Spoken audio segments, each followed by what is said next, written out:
نحمده ونصلي على رسوله الكريم۔ سورہ مزمل کا پہلا رکوع جو اکثر حضرات کے نزدیک 19 آیات پر مشتمل ہے، اس کا ہم مطالعہ پچھلے ہفتے مکمل کر چکے تھے۔ اب اس کی ایک ہی آیت بقایا ہے، اور یہ آیہ مبارکہ قرآن مجید کی جو طویل آیات ہیں ان میں سے ایک ہے، اور یہ مثال تو میرے علم کی حد تک ہو سکتا ہے کہیں اور بھی ہو، اس وقت مستحضر نہ ہو مجھے، لیکن غالباً منفرد مثال ہے کہ ایک ہی آیت پر ایک مکمل رکوع مشتمل ہو۔ تو آئیے کہ پہلے ہم اس آیہ مبارکہ کی تلاوت کر لیں۔ اعوذ باللہ من الشیطان الرجیم، بسم اللہ الرحمن الرحیم۔ ان ربک یعلم انک تقوم ادنی من ثلثی اللیل ونصفہ وثلثہ وطائفۃ من الذین معک واللہ یقدر اللیل والنہار علم ان لن تحصوہ فطاب علیکم فاقرؤوا ما تیسر من القرآن علم ان سیکون منکم مرضی وآخرون یضربون فی الارض یبتغون من فضل اللہ وآخرون یقاتلون فی سبیل اللہ فاقرؤوا ما تیسر منہ واقیموا الصلاة وآتوا الزکاة واقرضوا اللہ قرضا حسنا وما تقدموا لأنفسكم من خير تجدوه عند الله هو خيرا وأعظم أجرا واستغفروا الله إن الله غفور رحيم صدق الله العظيم۔ اس آیہ مبارکہ میں چونکہ ایک حکم کی تخفیف وارد ہوئی ہے، وہ حکم کے جو سورہ مزمل کے ابتدائی حصے میں آیا ہے، یعنی قیام اللیل، اور اس کی ایک مقدار معین کم سے کم اور اس میں جو بھی اضافہ ہو سکتا ہے، اس میں اللہ تعالیٰ کی طرف سے تخفیف آئی ہے۔ اس لیے مناسب ہے کہ پہلے رکوع کے مضامین کا ہم ذرا ایک جائزہ اپنے ذہن میں تازہ کر لیں۔ پہلی بات تو یہ کہ میں نے آج یہ عرض کیا کہ اکثر حضرات کے نزدیک اس کی آیات 19 ہیں پہلے رکوع کی، تو یہ ذہن میں رکھیے کہ اصل میں آیات کی گنتی کے ضمن میں بھی بالکل اتفاق نہیں ہے، تھوڑا تھوڑا فرق ہے۔ جیسے کہ سورہ فاتحہ کے بارے میں بھی ہے کہ بعض قراء کے نزدیک صراط الذین انعمت علیہم غیر المغضوب علیہم ولا الضالین، یہ ایک ہی آیت ہے، لیکن قراء کوفہ کے نزدیک یہ آیتیں علیحدہ علیحدہ ہیں۔ صراط الذین انعمت علیہم علیحدہ آیت ہے، اور غیر المغضوب علیہم ولا الضالین علیحدہ آیت ہے۔ اور سورہ فاتحہ کے درس میں یہ بیان کر چکا ہوں بارہا، چونکہ اس کا موقع آیا ہے کہ یہی اختلاف ہے کہ امام شافعی رحمۃ اللہ علیہ آیت بسم اللہ کو شامل کرتے ہیں سورہ فاتحہ میں، تو ایک آیت وہ اور آخری دو آیتیں جو ہیں جو قراء کوفہ کے نزدیک ایک ہیں، وہ ان کو جو دو ہیں ان کو ایک شمار کر کے تو سورہ فاتحہ میں آیت بسم اللہ کو شامل کر کے تعداد 7 ہی رہتی ہے۔ امام ابو حنیفہ کے نزدیک آیت بسم اللہ ایک علیحدہ مستقل آیت ہے، بطور ایک علامت کے لکھی ہوئی ہے۔ قرآن حکیم کی 114 سورتوں میں سے 113 کے آغاز میں آیت بسم اللہ ہے، سوائے ایک سورہ توبہ کے، لیکن امام ابو حنیفہ کے نزدیک وہ کسی بھی سورت کا جز نہیں ہے، سورہ فاتحہ کا بھی جز نہیں ہے۔ یہی وجہ ہے کہ حنفی حضرات جب تلاوت شروع کرتے ہیں نماز میں تو وہ بسم اللہ کو جہراً نہیں پڑھتے، بلکہ یہ کہ الحمدللہ رب العالمین الرحمن الرحیم، یہیں سے بات شروع ہوتی ہے۔ لیکن یہ کہ اہل حدیث حضرات اور شوافع جو ہیں وہ آیت بسم اللہ کو بھی جہراً پڑھتے ہیں، بسم اللہ الرحمن الرحیم الحمدللہ رب العالمین الرحمن الرحیم۔ معلوم یہ ہوا کہ یہ بڑا مائنر سا اختلاف ہے، لیکن یہ کہ اتحاد ہو جاتا ہے اوپر جا کر کہ دونوں کے نزدیک سورہ فاتحہ کی آیات 7 ہیں۔ آیت بسم اللہ کو شامل کیا تو وہ آخری دو آیتوں کو ایک شمار کیا، اور آیت بسم اللہ کو شامل نہیں کیا تو ان دو آیتوں کو علیحدہ علیحدہ شمار کر لیا۔ اب اس سے اندازہ کیجئے کہ اسی میں ایک اختلاف یہ بھی ہے کہ آیا 113 مرتبہ جو یہ آیت بسم اللہ قرآن مجید میں لکھی ہوئی ہے ہر سورت سے پہلے، قرآن مجید کی کل آیات کے شمار میں ان سب کو بھی گنا جائے گا کہ نہیں گنا جائے گا؟ اس اختلاف کی بنا پر 113 کا اختلاف تو یوں سمجھیے کہ صرف اسی ایک بات سے ہو جائے گا، جو ہر مرتبہ آیت بسم اللہ کو شمار کریں گے ان کی جو تعداد ہے وہ 113 بڑھ جائے گی، جو نہیں کرتے ہیں وہ 113 گھٹ جائے گی۔ جیسا کہ میں نے عرض کیا، امام ابو حنیفہ کے نزدیک یہ نہ سورہ فاتحہ کی آیت ہے، نہ کسی اور سورت کے اندر شامل ہے، یہ ایک علیحدہ آیت ہے اور علامتاً لکھی ہوئی ہے۔ باقی اصل میں تو یہ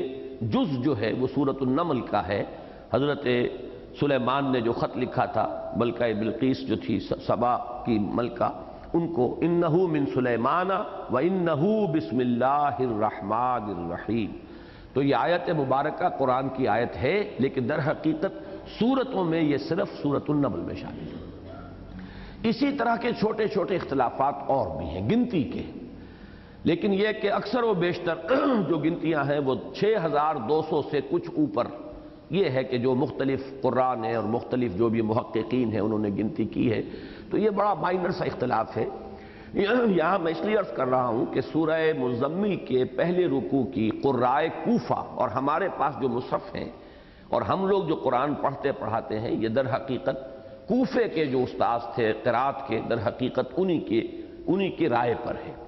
تو ان میں تو سب جگہ آپ دیکھیں گے کہ پہلے رکوع کی جو ہے آیات 19 اور دوسرے رکوع کی ایک، کل آیات 20، لیکن بعض حضرات کے نزدیک آیات ٹوٹل سورہ مزمل کی آیات 19 یا 18 بھی ہے۔ اسی لیے میں نے آج کہا کہ اکثر حضرات کے نزدیک پہلے رکوع کی جو 19 آیات ہیں جو ہم پڑھ چکے، ان کے مضامین کا خلاصہ تھوڑا سا میں آپ کے سامنے بیان کر رہا ہوں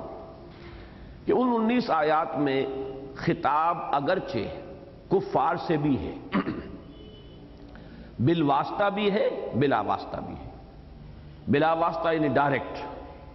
خود براہ راست مخاطب ہو کر بھی اللہ تعالیٰ نے فرمایا انا ارسلنا الیکم رسولا شاہدا علیکم کما ارسلنا الی فرعون رسولا، تو یہ بالکل براہ راست خطاب ہے۔ اس سے پہلے جو ہے ذرنی والمکذبین اولی النعمت ومہلہم قلیلا ان لدینا انکالا وجحیما وطعاما ذا غصۃ وعذابا علیما۔ اب یہ جو خطاب ہے بظاہر حضور سے ہے صلی اللہ علیہ وسلم، لیکن اس میں بھی انذار اور دھمکی جو ہے وہ ان کفار و مشرکین کے لیے ہے جو حضور کی مخالفت کر رہے تھے۔ لیکن یہ کہ یہ جو خطاب ہے خواہ کفار سے وہ بالواسطہ ہے یا بلا واسطہ ہے، یہ تھوڑا حصہ ہے اس سورہ مبارکہ کا۔ اکثر میں نبی اکرم صلی اللہ علیہ وسلم سے براہ راست خطاب ہے اور واحد کے صیغے سے خطاب ہے۔ اس میں جو احکام آئے ہیں ذرا ان کو گن لیجئے۔ آج مجھے آج یاد آ رہے ہیں پروفیسر یوسف سلیم چشتی مرحوم، کل جمعے میں بھی ان کا تذکرہ آیا اور میں نے ان کے لیے دعائے مغفرت وہاں کی تھی۔ آج پھر مجھے وہ یاد آئے کہ وہ ایک ہندو فلسفے میں اور ان کے ہاں جو تصوف ہے اس میں ایک اشٹنگ مارگ کہلاتا ہے، یعنی 8 نکات پر مشتمل ایک پیوریفیکیشن آف دی سول، یا جسے ہم کہیں گے تقرب اللہ۔ مارگ کہتے ہیں راستے کو، شاہراہ کو، شارع کو۔ آج کل اگر آپ کہیں ہندوستان میں جائیں گے تو ہر جگہ مارگ لکھا ملے گا، گاندھی مارگ یعنی گاندھی روڈ، جیسے آپ کے ہاں شارع قائد اعظم ہے تو مارگ کہتے ہیں راستے کو۔ سلوک کے ان کے ہاں بھی 8 اصول ہیں، اور فرمایا کرتے تھے چشتی صاحب کہ سورہ مزمل میں بھی وہ 8 ہی احکام ہیں جو آئے ہیں۔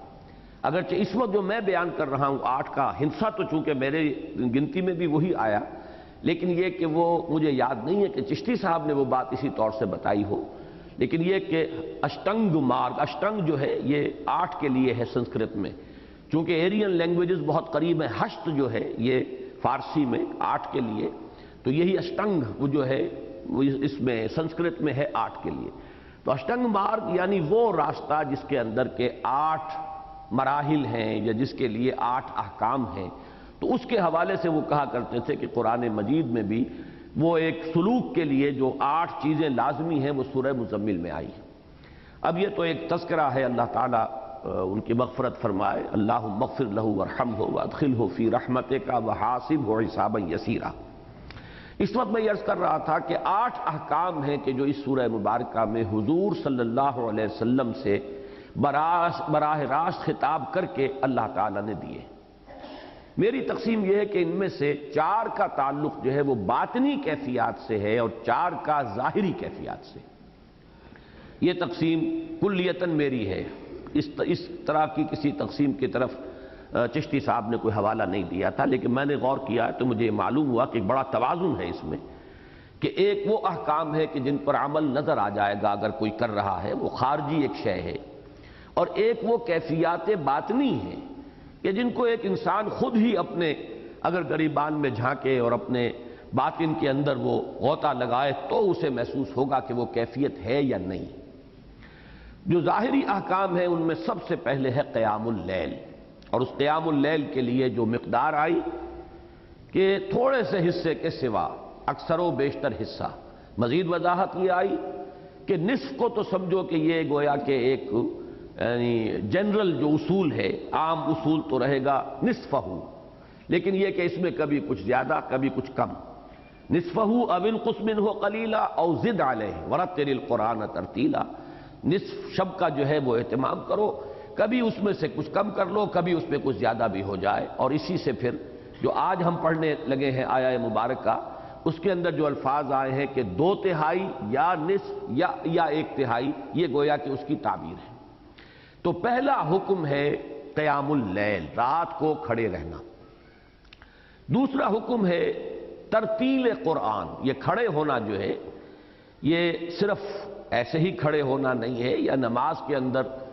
کھڑے ہو کر زیادہ تسبیحات کے اوپر دھیان دینا نہیں ہے، بلکہ اصل زور جو ہے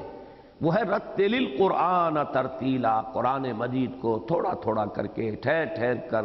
بار بار تکرار اور اعادے کے ساتھ اس کی تلاوت کرو۔ چوتھی چیز ہے حجر جمیل، اپنے معاشرے سے ذرا ایک طرح کا انقطاع جو ہے وہ اختیار کرو، لیکن خوبصورتی کے ساتھ۔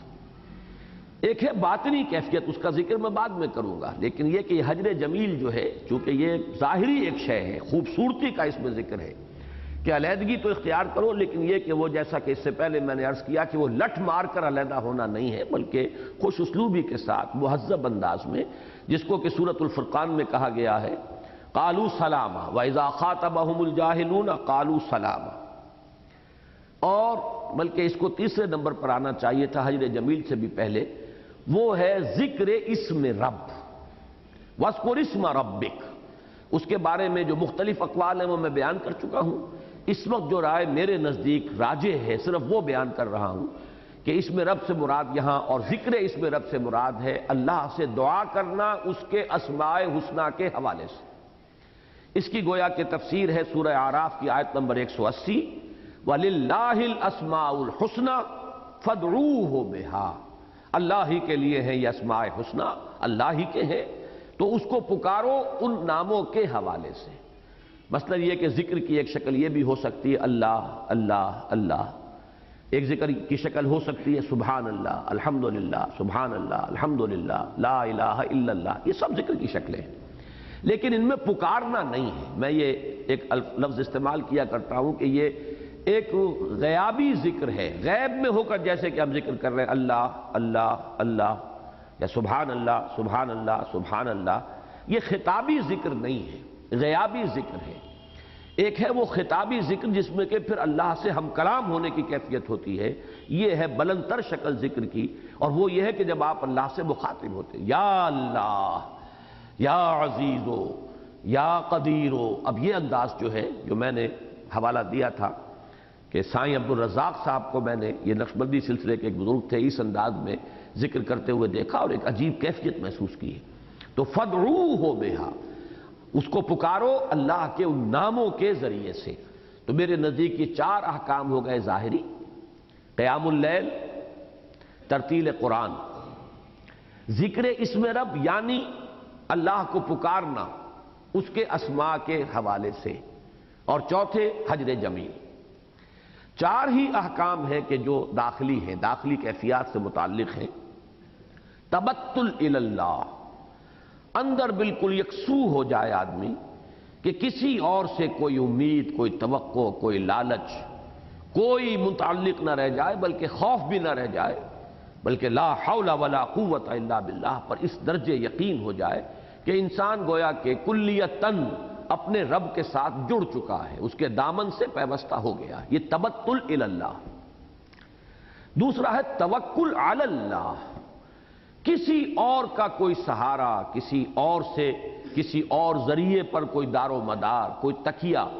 یہ کیفیت توکل جسے ہم کہتے ہیں، وہ بھی اللہ کے سوا کسی کے ساتھ نہ رہ جائے۔ تبتل الی اللہ، توکل علی اللہ۔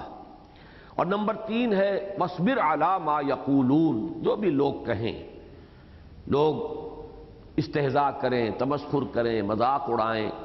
بلکہ اس میں یہاں تک بھی ہو جانا چاہیے کہ انسان نہ اس سے متاثر ہو نہ مدح و ثنا سے متاثر ہو۔ تعریف ہو رہے ہو تو ایسا نہ ہو جائے تعریف کی جا رہی ہو کہ پھولے نہیں سما رہا انسان اپنی اس تعریف کی وجہ سے، بلکہ یہ کہ اس میں بالکل ہر اعتبار سے، اس لیے کہ صبر کے معنی جو ہے وہ، جیسا کہ یہ ہمارے منتخب نصاب میں جب بحث آیا کرتی ہے صبر کی، تو میں تفصیل سے عرض کرتا ہوں کہ صبر کے مختلف پہلو ہیں۔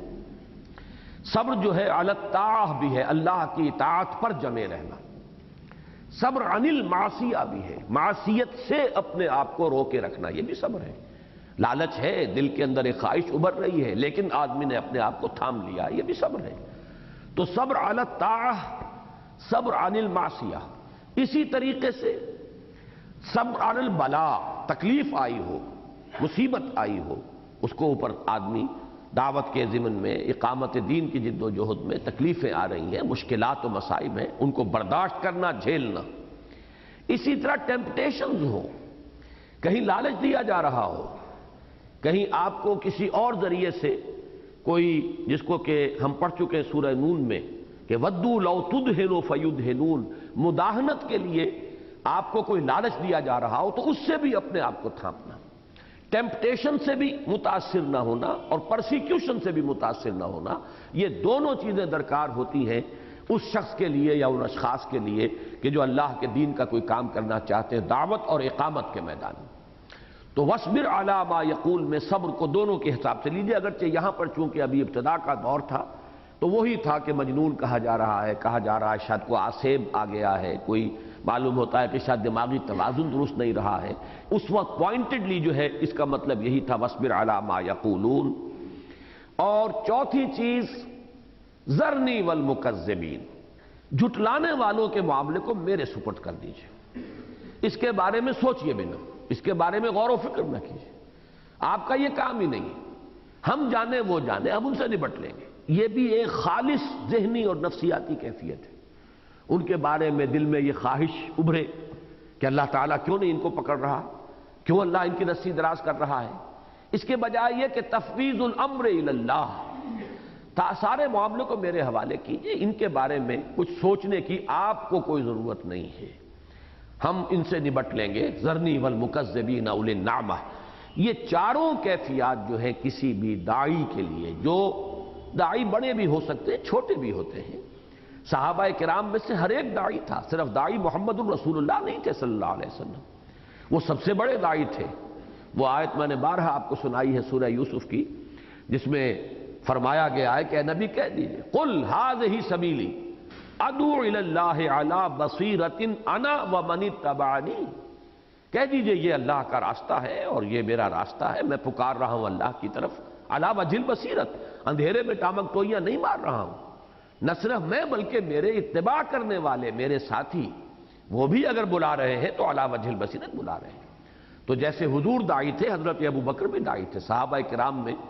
حضور کے بعد سب سے پہلے اور سب سے بڑے داعی جو ہیں وہ حضرت ابو بکر ہیں۔ عشرہ مبشرہ میں سے 6 چوٹی کے صحابہ وہ ہیں جو حضرت ابو بکر کی دعوت سے ایمان لائے،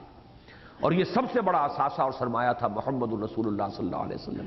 حضرت زبیر، حضرت طلحہ، حضرت عثمان، حضرت عبد الرحمن ابن عوف، حضرت سعید ابن زید، حضرت سعد ابن ابی وقاص، ایک ایک آدمی 1-1 لاکھ کے برابر ہے، اور وہ لا کر حضرت ابو بکر نے حضور کی جھولی میں ڈالا ہے۔ تو میں یہاں جب داعی کا لفظ کہہ رہا ہوں تو کسی ایک فرد پر اس کو قیاس نہ کیجئے، جو بھی اللہ کی راہ میں دعوت دینا چاہتا ہے، اللہ کی طرف بلانا چاہتا ہے، اس کے لیے یہ باطنی کیفیات بھی چاروں بہت ضروری ہے۔ ہمارے ہاں یہ ہوا ہے، میں بعد میں آخر میں انشاءاللہ سمپ کروں گا تو زیادہ تفصیل سے عرض کروں گا کہ اس سورہ مبارکہ کے ان 8 احکام میں سے بس ایک ہے کہ جو ذہن میں اٹک گیا ہے اکثر و بیشتر لوگوں کے، اور وہ قیام اللیل ہے۔ اور اس کے علاوہ جو ہے باقی چیزوں پر سے ایسے گزر جاتے ہیں کہ جیسے ان کی کوئی اہمیت ہی نہیں ہے، حالانکہ واقعتاً خارجی احکام بھی 4 ہیں اور باطنی احکام جو ہے وہ تو در حقیقت اصل جان ہے اس کی، وہ بھی 4 ہیں: تبتل الی اللہ، توکل علی اللہ، صبر علی ما یقولون، یا صبر واصبر علی ما اصابک، جو تم پر بیتے اس پر صبر کرو، اور چوتھے ذرنی والمکذبین، اس کی چنتا مت کرو کہ کیا ہو رہا ہے، جھٹلانے والوں کے ساتھ کیا معاملہ ہو رہا ہے، مخالفین کی رسی کیوں دراز کی جا رہی ہے، اس کو بالکل ہمارے حوالے کر دو، وَأُفَوِّضُ أَمْرِي إِلَى اللَّهِ إِنَّ اللَّهَ بَصِيرٌ بِالْعِبَادِ، یہ ہمارا کام ہے۔ اور 4 جیسا کہ میں نے عرض کیا وہ خارجی احکام ہیں، ظاہری احکام ہیں: قیام اللیل، ترتیل قرآن، ذکر اسم رب جس کا مفہوم میرے نزدیک ہے دعا، مناجات، اللہ سے ہم کلام ہونا اور اس کے لیے واسطہ بنانا اس کے ناموں کو، اور چوتھی چیز حجر جمیل، ایک انقطاع کی کیفیت جو ہے محسوس ہو جائے، لوگ محسوس کر لیں کہ ان کو کسی اور شے کی دھن ہے، ان کی دلچسپیاں وہ ہے ہی نہیں جو ہماری دلچسپیاں ہیں، انہیں ان چیزوں کی ان کے نزدیک کوئی اہمیت ہی نہیں ہے جن چیزوں کی ہمارے نزدیک اہمیت ہے۔ یہ ایک حجر جمیل کی کیفیت جو ہے وہ ایک یکسو ہو جانے کی کیفیت، یہ 4 چیزیں جو ہیں ان کو جمع کر لیجئے۔ اب وہ خاص طور پر جو قیام اللیل کا حکم تھا اس کے بارے میں اب آ رہا ہے، اس کو اب پڑھیے جو ہماری آج کا سبق ہے۔ ان ربک یعلم انک تقوم ادنی من ثلثی اللیل ونصفہ وثلثہ وطائفۃ من الذین معک، یقیناً آپ کا رب جانتا ہے، آپ کے رب کے علم میں ہے، انک تقوم ادنی من ثلثی اللیل، کہ آپ کھڑے رہتے ہیں، واحد کا صیغہ ہے لیکن ہم تو ادب ہی کا جو ہے وہ لفظ استعمال کر سکتے ہیں حضور کے لیے، کہ آپ کھڑے رہتے ہیں۔ ادنا کے 2 ترجمے کیے گئے ہیں، اقل یا اقرب، دونوں مفہوم جو ہے بالکل ایک دوسرے کے قریب ہیں۔ آپ کھڑے رہتے ہیں 2/3 رات کے قریب، اور نصف شب اور تہائی شب، یعنی کبھی 2/3 شب کے قریب، کبھی نصف شب اور کبھی 1/3 شب۔ اس میں بھی قرات کا ایک فرق ہے، یہ قرات جو ہے وہی قراء کوفہ کی ہے، نصفہ و ثلثہ، لیکن بہت سے قراء نے یہاں پر نصف ہی و ثلثہ ہی قرار دیا ہے، جس کے نتیجے میں ادنا کا عمل سب پر ہو جائے گا، اور اس صورت میں تعین یہ ہوگا کہ 1/4 شب تک بھی گویا کہ اجازت تھی، اس لیے کہ ادنا من ثلثی اللیل، ادنا من نصفہ، ادنا من ثلثہ، تہائی رات کے قریب یا نصف رات کے قریب یا 2/3 رات کے قریب، اگر یہ نصف ہی اور ثلثہ ہی پڑھا جائے، لیکن جو ہمارے مصحف میں ہے نصفہ و ثلثہ، اس کے معنی یہ ہوں گے کہ کم سے کم تہائی شب، اور اس سے آگے نصف یہ ہے کہ جو اصل میں مطلوب ہے، لیکن یہ کہ 2/3 ہو تو کیا کہنے ہیں، 2/3 کے لگ بھگ، لیکن یہ کہ 2/3 سے گویا کہ آگے بڑھنا جو ہے وہ یہ کہ منع تو نہیں کیا گیا لیکن پسندیدہ نہیں ہے، اس لیے کہ اس کی ایک حد جو ہے وہ ادھر بھی اللہ تعالیٰ کی طرف سے معین ہو گئی۔ نہ صرف یہ کہ آپ کھڑے رہتے ہیں، وَطَائِفَةٌ مِّنَ الَّذِينَ مَعَكَ،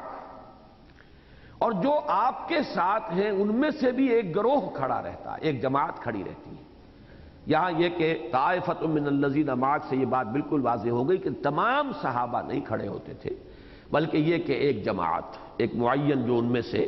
کچھ حضرات تھے کہ جو حضور صلی اللہ علیہ وسلم کا اس قیام اللیل میں اسی ذوق و شوق کے ساتھ اور اسی جذبے کے ساتھ جو ہے وہ ساتھ دیتے تھے۔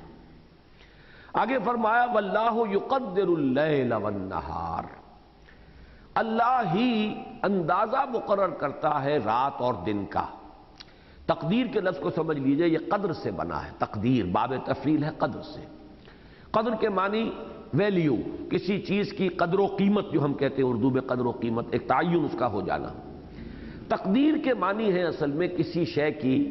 ایک معین مقدار متعین کر دی جائے، لیکن یہ تقدیر جو ہے یہ صرف یوں سمجھیے کہ کمیت میں نہیں ہوتی، کیفیت میں بھی ہوتی ہے۔ اللہ تعالیٰ ہی رات اور دن کا اندازہ مقرر کرتا ہے، یعنی اللہ تعالیٰ نے رات اور دن کے اندازے مقرر کر دیے ہیں۔ اب یہ بھی ایک تو خارجی اندازہ ہے کہ رات اور دن کی مقدار، کبھی رات بڑھ رہی ہے دن گھٹ رہا ہے، کبھی دن بڑھ رہا ہے رات گھٹ رہی ہے، یہ ایک خارجی مقدار ہے، تقدیر ہے، ذالک تقدیر العزیز العلیم۔ اس پر بھی تفصیل سے بات مجھے بعد میں کرنی ہے کہ ایک یہ تقدیر ہے اللہ کی کہ اس نے وقت کا ایک نظام بنایا ہے، اس میں رات کا اور دن کی مقداریں ہیں، کبھی وہ رات بڑھتی ہے اور دن چھوٹا ہو جاتا ہے، کبھی دن بڑھتا ہے رات چھوٹی ہو جاتی ہے، اور آپ کو معلوم ہے کہ اس کے ساتھ در حقیقت موسموں کا تغیر و تبدل وابستہ ہے۔ ہمارا جو مادی نظام ہے اس روئے ارضی کا یا کرۂ ارضی کا، وہ اس سے وابستہ ہے۔ اگر زمین جو ہے وہ اپنے محور پر سیدھی کھڑی ہوتی بالکل اور یہ سورج کے گرد چکر لگاتی اسی ایک حالت کے اندر، تو نتیجہ یہ نکلتا کہ خط استوا پر ہمیشہ شدید ترین گرمی ہوتی، اور جو اوپر کا موسم ہے وہ بالکل ایک رہتا ہمیشہ، اوپر بھی اور نیچے بھی، ساؤدرن ہیمسفیئر میں بھی اور ناردرن ہیمسفیئر میں بھی، جو مقام جس جگہ کا ہے پورے سال اس کی جو ہے اس کے موسم کی کیفیت وہی رہتی۔ یہ جو 66 کے درجے سے اللہ نے اس کو جھکا دیا ہے، اب جب یہ زمین، یہ فضا کی رقاصہ، بڑا پیارا کبھی شعر کہا تھا احمد ندیم قاسمی صاحب نے، ندا میں آج کل ان کا انٹرویو چھپا ہے تو مجھے وہ اشعار بھی کچھ یاد آئے ان کے جو بڑے پسند آئے تھے کہ یہ زمین، یہ فضا کی رقاصہ آدم نو کے انتظار میں ہے۔ وہ آدم نو درکار ہے اور اس کے انتظار میں ہے یہ زمین کی رقاصہ، کہ وہ کبھی جس کو کہ علامہ اقبال نے مرد مومن کہا، قرآن کا مرد مومن، وہ کبھی دوسرے فلسفیوں نے بھی کہا، علامہ اقبال نے تو یہاں تک بھی کہا ہے کہ لابت خاک ساختن ہینا سزد خدائے را، نقش دیگر تراز دے آدم پختہ تر بیار۔ یہ ایک شاعرانہ انداز ہے کہ ذرا زیادہ پختہ آدم پیدا کر اے اللہ، یہ تو بہت کچا سا بنا دیا تو نے، مٹی کے وہ پتلے بنا دیے، ان میں تو دم خم نہیں ہے۔ یہ اصل میں فریاد ہے ابلیس کی، بہت پیاری نظم ہے یہ، کہ ایک آئیڈیا ہے کہ ابلیس فریاد کر رہا ہے شیطان کہ اللہ یہ تو نے کیا بنایا، میرا جوڑ کا بھی تو کوئی ہوتا جو مجھ سے مقابلہ کرتا۔ ابن آدم چیست یک مشت خسست، یہ آدم ہے کیا؟ ابن آدم یہ تو ایک جیسے مٹھی بھر گھاس ہوتی ہے سوکھی ہوئی، اور مشت خسرا یک شرار ازمن بسست، میری تو ایک چنگاری اس کو بھسم کر دیتی۔ اور اس کے بعد بہت خوبصورت نظم ہے، جیسا کہ میں نے عرض کیا، اندری عالم اگر جز خس نبود ای قدر آتش مرا دادن چے سود، اگر اس جہان میں سوائے سوکھی گھاس کے کوئی اور شے ہے ہی نہیں جو میری ایک چنگاری سے بھسم ہو جاتی ہے، تو میرے اندر اتنی آگ کس لیے رکھی ہے، کیا مقصد ہے اس آگ کا؟ اور ختم ہوتی ہے یہ نظم، اے خدا یک مرد زندہ حق پرست، لذت شاید کے یابم در شکست، اے اللہ کوئی ایک تو ایسا مرد حق پرست ان انسانوں میں پیدا کر کہ جو مجھے شکست دے، مجھے بھی پچھاڑے، مجھے بھی تو کبھی لذت جو ہے پچھڑنے کی اور شکست کھانے کی لذت کا بھی تو تجربہ ہو۔ بہرحال یہ اپنی جگہ پر ہے، تو یہ زمین، یہ فضا کی رقاصہ آدم نو کے انتظار میں ہے۔ یہ زمین جب رقص کرتی ہوئی تو کبھی وہ ساؤدرن ہیمسفیئر قریب ہو جاتا ہے اور ناردرن جو ہے وہ پیچھے ہٹ جاتا ہے۔ یہ گویا کہ ہمارے ہاں سردی ہوگی اور جنوبی کرے کے اندر گرمی ہو جائے گی، کبھی یہ شمالی جو ہے نصف کرہ یہ قریب تر ہوتا ہے اور جنوبی دور ہو جاتا ہے، وہاں پر سردی ہوگی، ہمارے یہاں گرمی ہوگی۔ تو یہ موسموں کا تغیر و تبدل اور اسی کے ساتھ رات اور دن کا گھٹنا بڑھنا، یہ تقدیر خارجی ہے اللہ کی، اس سے بھی بہت سی مصلحتیں وابستہ ہیں۔ یہاں کا سارا نظام، فصلوں کا پکنا اور ان تمام چیزوں کا جو ہے ہواؤں کا چلنا، بارشوں کا برسنا، یہ سب چیزیں جو ہے وابستہ ہیں۔ لیکن تقدیر ایک باطنی بھی ہے، تفصیل سے گفتگو بعد میں کروں گا کہ رات کی اپنی مصلحت ہے اور اصلاً وہ اسی کے لیے بنائی گئی ہے، دن کی اپنی مصلحت ہے اور اصلاً وہ اسی کے لیے بنایا گیا ہے۔ تو عالم علن تحصوہ واللہ یقدر اللیل والنہار، اللہ نے رات اور دن کے اندازے مقرر ٹھہرائے ہیں، کیے ہیں، وہی تقدیر جو ہے معین کرنے والا ہے رات اور دن کی، تقدیر خارجی بھی، تقدیر باطنی بھی۔ علم علن تحصوہ، اللہ کے علم میں ہے کہ تم اس کو نبھا نہیں سکو گے۔ ترجمے اس کے بھی دو کیے گئے ہیں، لن تطیقوہ، تم اس کی طاقت نہیں رکھتے کہ اس کو پورا کر سکو۔ یہ نصاب اتنا سخت کہ 2/3 یا آدھی شب یا 1/3 یا بہت ہی کم کیجئے 1/4 شب کھڑے رہنا، علم لن تحصوہ، اللہ کے علم میں ہے کہ تم اس کی پابندی نہیں کر سکو گے۔ احصاء کے معنی گنتی کرنے کے بھی ہیں، تو بعض حضرات کی رائے یہ ہوئی ہے کہ اس کا مطلب یہ ہے کہ تم اس کا حساب نہیں رکھ سکو گے۔ صحابہ کرام میں سے بعض کے بارے میں آتا ہے کہ وہ جب اس حکم پر عمل کرنے کا فیصلہ کر لیتے تھے، قُمِ اللَّيْلَ إِلَّا قَلِيلًا نِصْفَهُ أَوِ انقُصْ مِنْهُ قَلِيلًا أَوْ زِدْ عَلَيْهِ وَرَتِّلِ الْقُرْآنَ تَرْتِيلًا، تو اولاً تو وہ سوتے ہی نہیں تھے، کیا پتہ سو گئے اور آنکھ دیر میں کھلے نہ کھلے، تو اس حکم پر عمل ہونے سے رہ جائے گا۔ نمبر دو یہ کہ وہ چونکہ ان کے پاس گھڑیاں نہیں تھی، کلاکس نہیں تھے، اندازہ مقرر کرنا اس کا جو ہے رات واقعتاً 2/3 ختم ہو گئی کہ نہیں 1/3 ہو گئی، آدھی ہو گئی، یہ بھی ان کے لیے محال تھا۔ جیسے کہ نماز کا جو نظام ہے فرض نمازوں کا، اس کا نظام تو چونکہ سورج کے ساتھ ہے، سورج کا طلوع ہے، سورج کا غروب ہے، سورج کا نصف النہار ہے، اس کا تھوڑا سا لدلوک الشمس الی غسق اللیل۔ اب یہ تو تمام خارجی چیزیں ہیں کہ جن کا کہ ہر انسان کو مشاہدہ ہوتا ہے۔ اگرچہ ہمارے ہاں بہرحال جو ایک اختلاف ہے ظہر عصر کے بارے میں وہ اپنی جگہ پر ہے، لیکن یہ ہے کہ بہرحال یہ 1 مثل 2 مثل والا معاملہ یہ سب بہت ہی آسان ہے،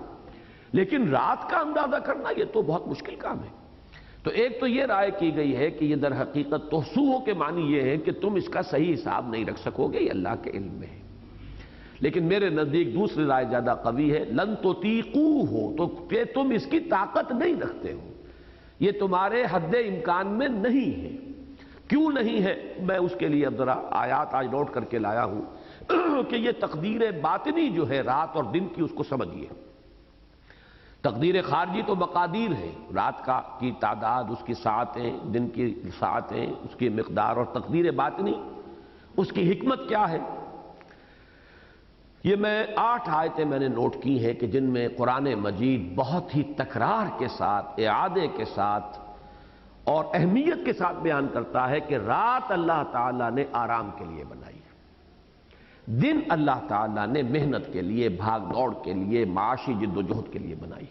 اور یہ اللہ تعالیٰ کی عظیم آیات میں سے ہے، یہ اللہ تعالیٰ کی بڑی نشانیوں میں سے ہے، یہ اللہ کا بہت بڑا فضل ہے، یہ اللہ کا بہت بڑا کرم ہے۔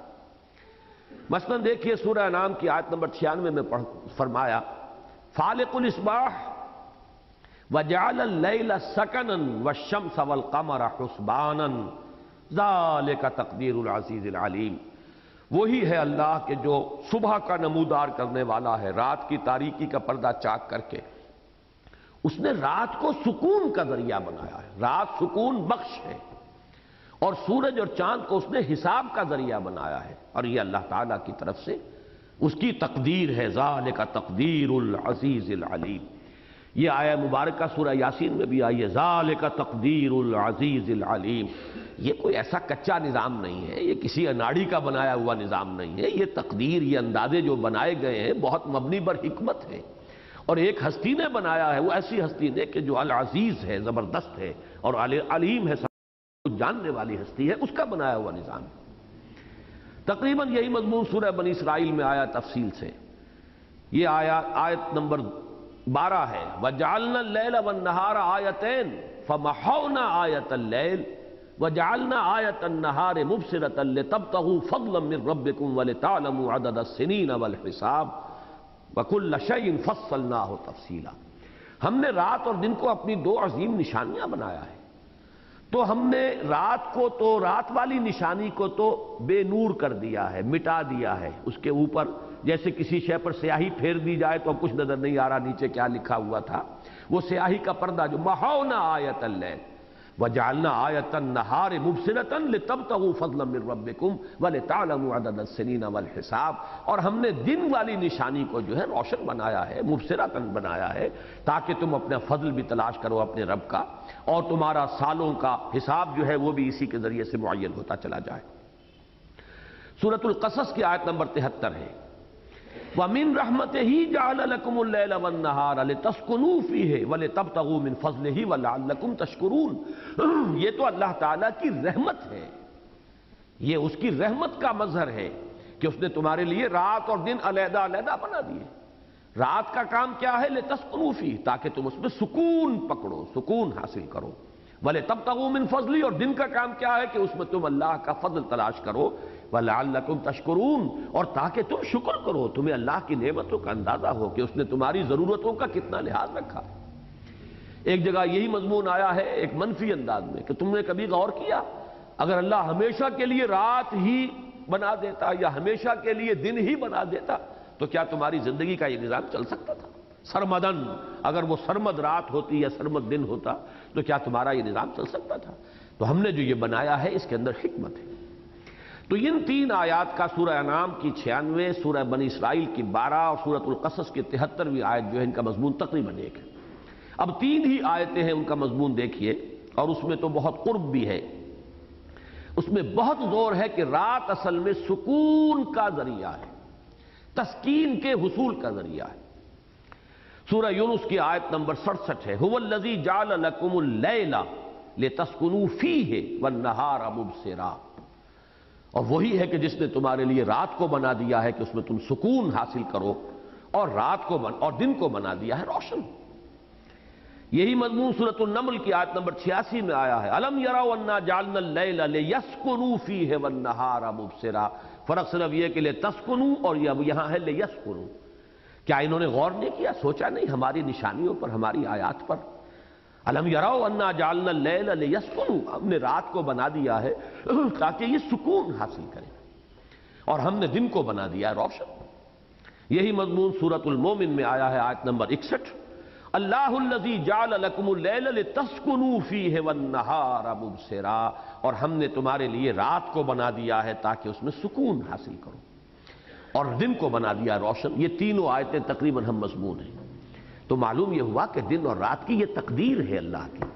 وہ تقدیر ظاہری ہی نہیں ہے صرف، جو مقادیر سے، مقادیر جو ہے وہ کتنی لمبی رات اور کتنا لمبا دن، اور کتنی اس کی گھنٹے اور منٹ پر رات مشتمل ہے، اور کتنے گھنٹوں اور منٹوں پر دن مشتمل ہے، وہ اپنی جگہ پر ہے، اس کا بھی بڑا اہم اس کا نظام، اس کی حکمت ہے۔ یہ خارجی اور مادی نظام اسی کے ساتھ وابستہ ہے، ہواؤں کا چلنا اور موسم کا بدلنا اور اس کے ساتھ فصلوں کا پکنا، یہ ساری چیزیں اسی کے ساتھ وابستہ ہے۔ لیکن یہ کہ یہ جو باطنی نظام ہے یہ بھی اسی کی تقدیر ہے، اس کے اندر حکمت ہے، مصلحت ہے، غرض و غایت ہے۔ اب 2 آیتیں اور نوٹ کر لیجئے، سورۃ النبا، یہ تو سبھی حضرات کو یاد ہوں گی، آیات 9 تا 11، وَجَعَلْنَا نَوْمَكُمْ سُبَاتًا وَجَعَلْنَا اللَّيْلَ لِبَاسًا وَجَعَلْنَا النَّهَارَ مَعَاشًا۔ اللہ تعالیٰ اپنی نشانیاں جو گنوا رہا ہے سورہ نبا میں، سورہ عما یتساءلون جسے عام طور پر کہا جاتا ہے، شروع ہوتی ہے، ان میں یہ 3 نشانیاں یہ بھی، ہم نے تمہارے لیے نیند کو سبات بنایا ہے۔ سبات کے معنی ہے وہ شے کہ جو انسان کی تکان اور کلفت کو دور کر دے، یعنی دن کی تکان، دن کی بھاگ دوڑ، دن میں کلفتیں بھی ہوتی ہیں، کسی نے کچھ کہہ دیا ہے اس کا طبیعت پر اثر ہے، کوئی حادثہ پیش آ گیا ہے طبیعت پر اس کا ملال ہے، کوئی نقصان ہو گیا ہے طبیعت پر اس کا اثر ہے، یہ تمام چیزیں جو ہیں انسان کے اوپر اثر انداز ہوتی ہیں۔ تو کلفت اور تکان، بھاگ دوڑ، در حقیقت اس کو دور کرنے کا ہم نے بہت بڑا ذریعہ بنایا ہے تمہارے لیے نیند کو۔ وَجَعَلْنَا نَوْمَكُمْ سُبَاتًا وَجَعَلْنَا اللَّيْلَ لِبَاسًا وَجَعَلْنَا النَّهَارَ مَعَاشًا۔ اور اسی طرح سورۃ الفرقان کی آیت نمبر 47 ہے، هُوَ الَّذِي جَعَلَ لَكُمُ اللَّيْلَ لِبَاسًا وَالنَّوْمَ سُبَاتًا، اللہ تعالیٰ نے تمہارے لیے نیند کو دافع کلفت اور دافع تکان بنا دیا ہے، اور رات کو تمہارے لیے لباس بنا دیا ہے۔ یہ گویا کہ جیسے کہ ہم لباس جو ہے پہن لیتے ہیں تو جسم جو ہے وہ ڈھک جاتا ہے، اسی طریقے سے یہ رات کی چادر ہے کہ جو تن جاتی ہے اور ہر شے جو ہے اس چادر کے نیچے چھپ جاتی ہے، ہم نے لباس بنایا تمہارے لیے، اور نیند کو بنایا ہے سباتا کہ وہ تمہارے لیے تمہاری دن کی مشقت اور محنت، اس کے اثرات کو زائل کرنے والی اور کلفتوں کے تاثر کو ختم کرنے والی۔ یہ ہے وہ حکمت باطنی اور یہ ہے وہ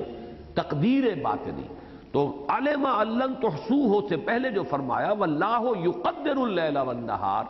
اس میں صرف ایک ہی تقدیر سامنے نہیں رکھنی چاہیے،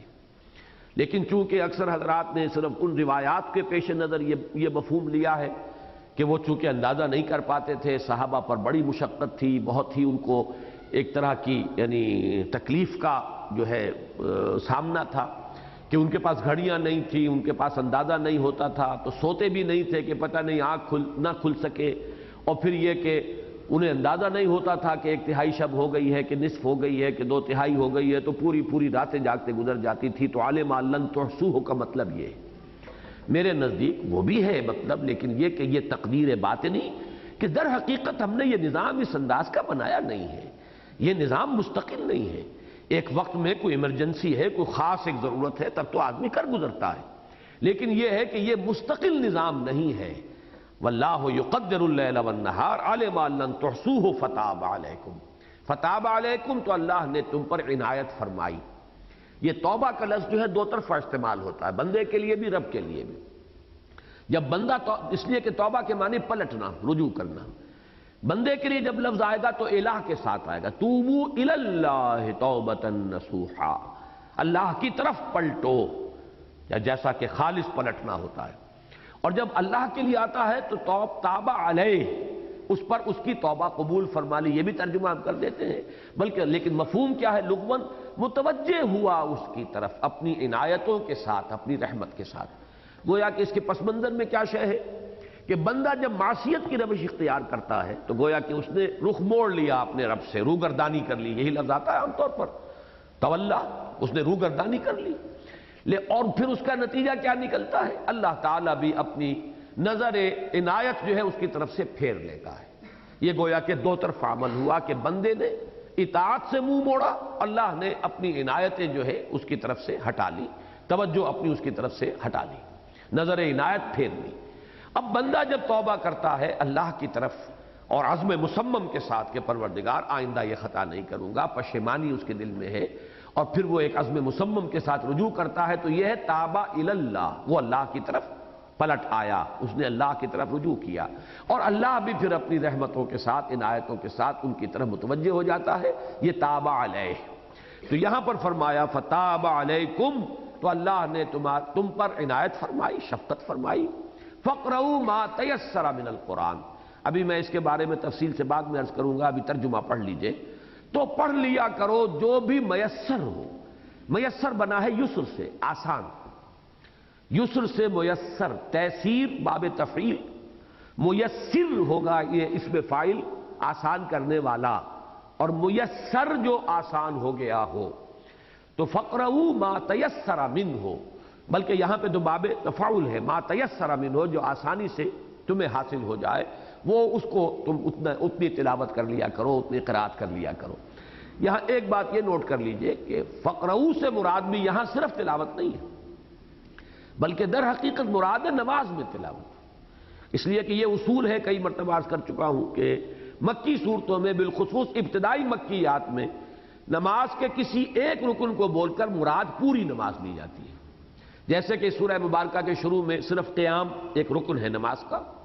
صرف اس کا ذکر ہوا، قم اللیل الا قلیلا، اس کے معنی یہ نہیں کہ کھڑے رہو، بلکہ مراد ہے نماز پڑھا کرو رات کو،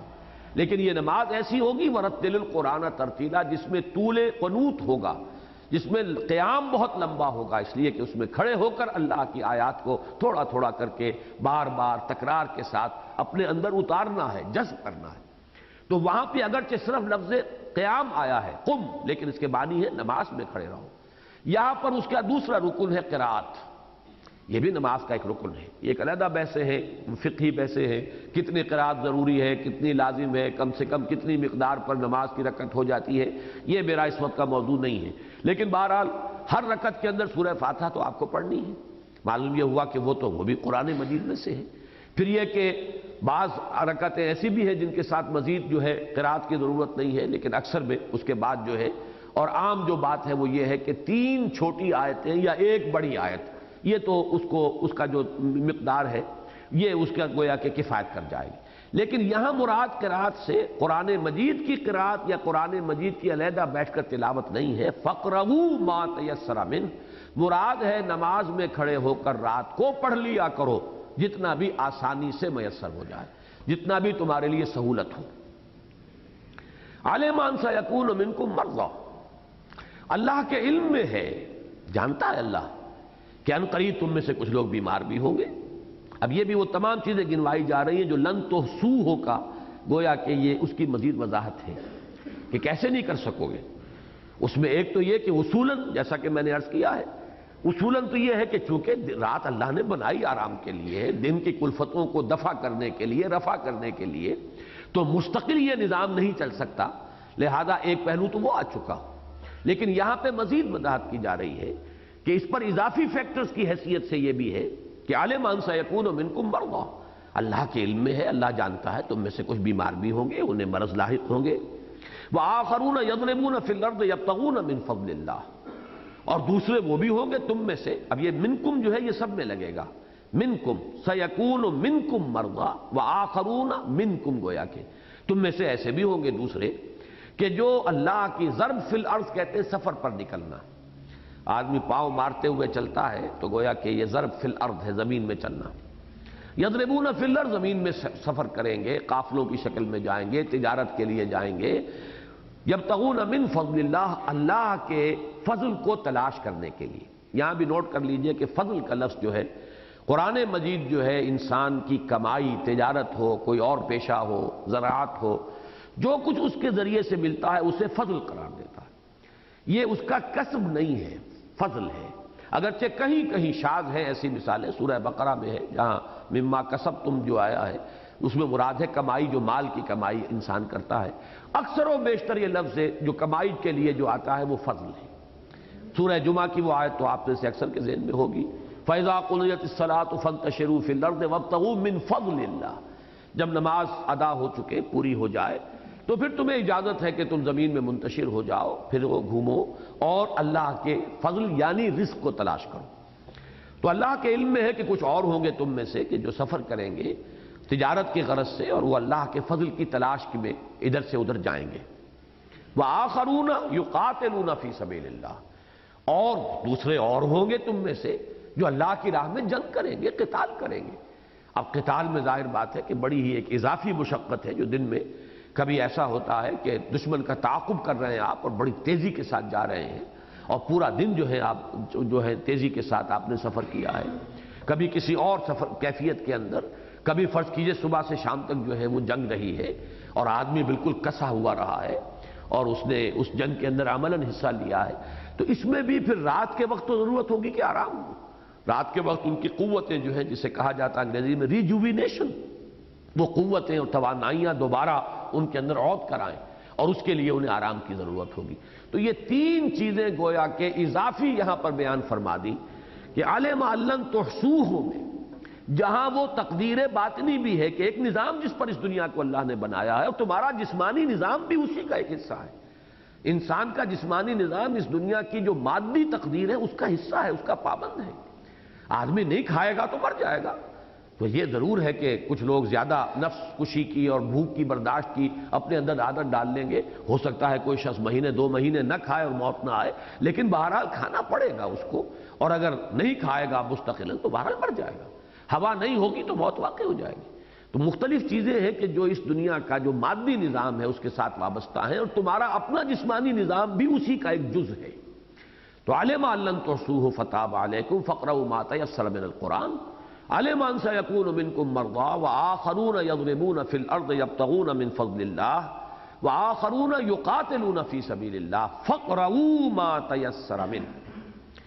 تو پڑھ لیا کرو جو بھی اس میں سے میسر ہو، جتنا آسانی کے ساتھ، اور جتنا بھی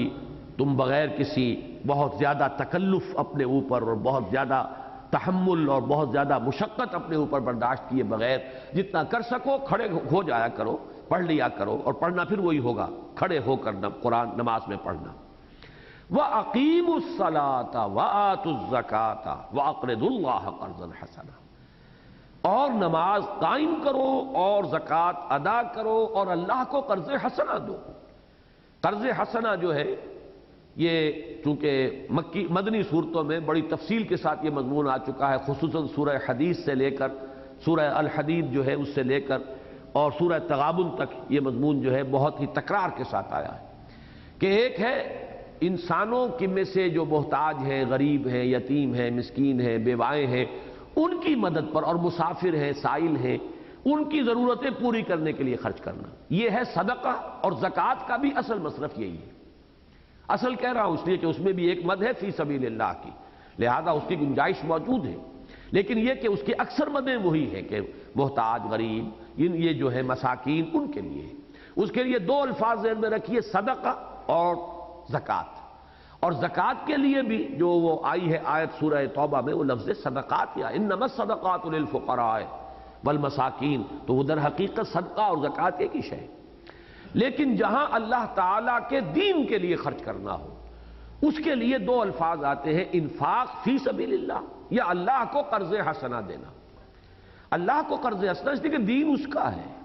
اس کا بول بالا کرنے کے لیے خرچ کر رہے ہیں، اس کے دین کو پھیلانے کے لیے خرچ کر رہے ہیں، دین اس کا ہے، دین اللہ ہے یہ۔ لہذا جو کچھ بھی اس کے لیے خرچ کیا جا رہا ہے وہ تو گویا کہ ذاتی طور پر اللہ کے ذمے قرض حسنہ ہے، یہ اللہ تعالیٰ نے،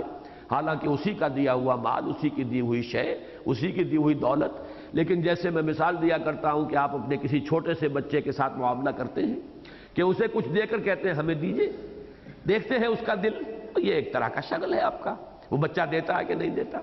اسی طرح اللہ نے دیا ہوا لیکن مانگتا ہے. اقرض اللہ قرضا حسنا،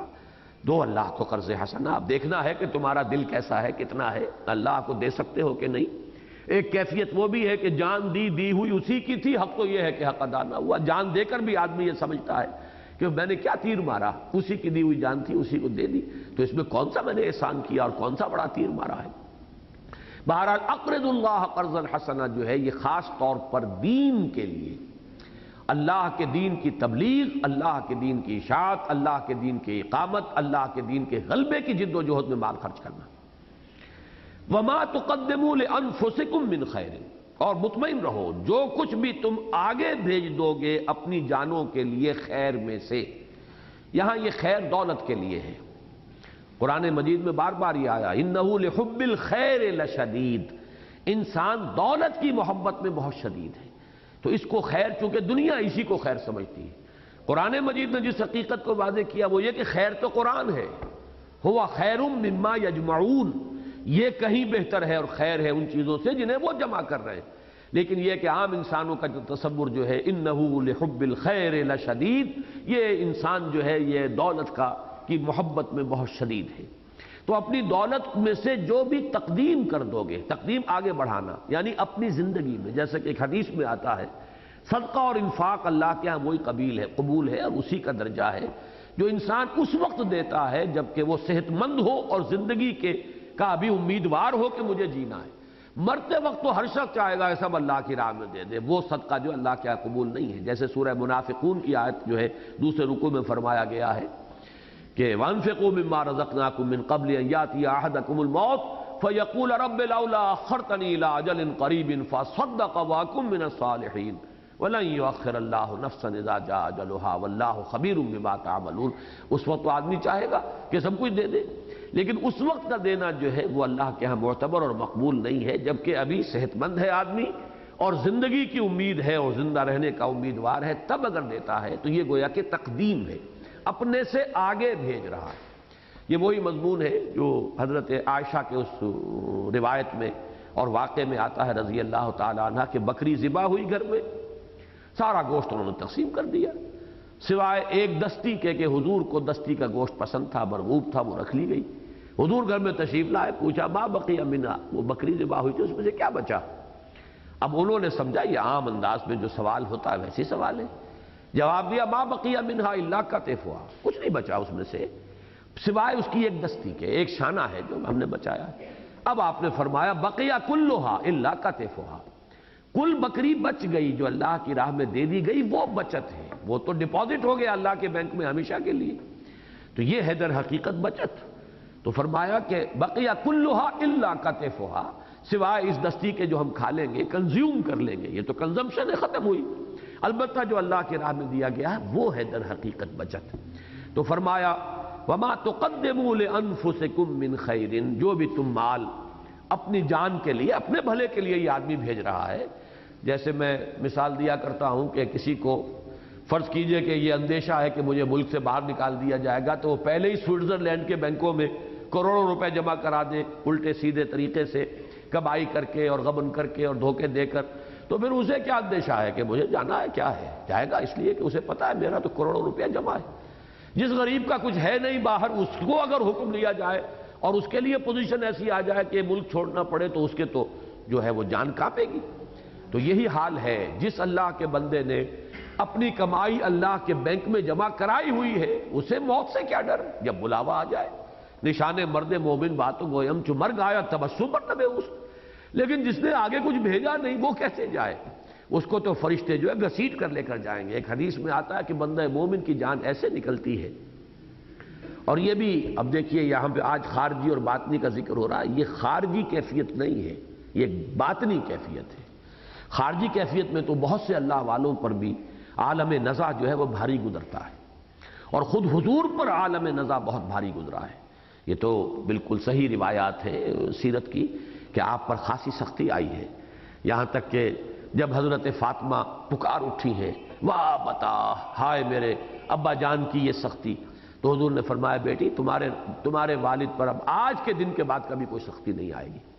تو اس لیے اس حدیث کو قیاس ظاہر پر مت کیجیے، بلکہ یہ بھی ایک باطنی کیفیت ہے کہ جب جان نکلتی ہے تو حدیث میں آیا ہے کہ ایسے جیسے کہ بند مشکیزہ ہوتا ہے تو اس مشکیزے میں سے ایک بوند ٹپک گئی، اس کی پیش نہیں، کوئی اسے رنج اور صدمہ نہیں ہوگا۔ تو وما تقدموا لانفسکم من خیر تجدوہ عند اللہ، جو کچھ بھی تم آگے بھیج رہے ہو اپنی جانوں کے لیے، خیر دولت مال، اسے تم پاؤ گے رب کے پاس، وہ موجود ہے، کہیں جائے گا نہیں۔ اور موجود بھی کس حالت میں ہوگا؟ یہ نہیں کہ اسی حالت میں ہوا خیرم واعظم اجرا، وہ بہت بہتر حالت میں ہوگا، اللہ اسے پالے گا پوسے گا پروان چڑھائے گا۔ جیسے آتا ہے کہ ہر مرتبہ جب انسان کہتا ہے سبحان اللہ تو اللہ تعالیٰ جنت میں گویا کہ ایک درخت اس کے لیے لگا دیتے ہیں۔ یہ سبحان اللہ کا کلمہ جو ہے ایک بیج بن کر جنت کی سرزمین میں پڑتا ہے اور وہاں اس کے لیے ایک درخت کی شکل اختیار کرتا ہے، اور انسان جب جائے گا تو کہے گا میرے اعمال تو ایسے نہیں تھے، مجھے اللہ نے اتنی نعمتیں دی ہیں۔ تو بتایا جائے گا کہ تمہاری زبان سے نکلا ہوا ایک ایک مرتبہ کا جو تسبیح و تحمید کا جملہ ہے اس نے یہاں ان درختوں کی شکل اختیار کی ہے۔ تو اللہ پالے گا پوسے گا پروان چڑھائے گا۔ وہ جو مال تم دو گے، اقرضوا اللہ قرضا حسنا وما تقدموا لانفسکم من خیر تجدوہ عند اللہ هو خیرا واعظم اجرا، ایک تو یہ کہ وہ خود موجود اصل مال تمہارا وہ بھی بڑھا چڑھا ہوا، اور جو اجر دے گا اللہ وہ تو بہت ہی بڑا ہوگا۔ یعنی یہ تو گویا کہ جو اصل مال ہے وہ لوٹایا جانا ہے بہت بڑھی ہوئی اور بہتر شکل میں۔ مزید یہ کہ تم نے اپنا مال میرے دین کے لیے خرچ کیا تھا یا میرے لیے میری رضا جوئی کے لیے صرف کیا تھا، تمہاری اس ہمت اور تمہارے اندر جو یہ عزیمت تھی اس کا اجر جو ہے وہ علیحدہ ملے گا۔ وَأَعْظَمَ أَجْرًا وَاسْتَغْفِرُ اللَّهَ إِنَّ اللَّهَ غَفُورٌ رَحِيمٌ۔ اور یہ سارا راستہ، یہ سلوک، اس کو طے کرتے ہوئے بہرحال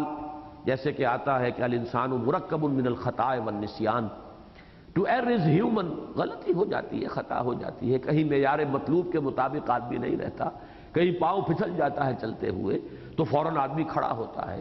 تو جو بھی کہیں کوئی کوتاہی تقصیر رہ گئی ہو اس کے لیے استغفار کرتے رہا کرو۔ واستغفر اللہ ان اللہ غفور الرحیم، یقیناً اللہ تعالیٰ بہت غفور اور بہت رحیم ہے۔ غفور جو ہے یہ فعول کے وزن پر مبالغے کا صیغہ ہے، بہت ہی معاف فرمانے والا۔ رحیم صفت مشبہ ہے فعیل کے وزن پر، دوام رحمت، ہمیشہ اس کی رحمت کا سایہ جو ہے وہ ہمیشہ تم پر رہے گا، واللہ غفور الرحیم۔ اب اس آیہ مبارکہ کے بارے میں پہلی بحث تو یہ سمجھیے کہ اس کے زمانہ نزول کے بارے میں یہ تو معلوم ہے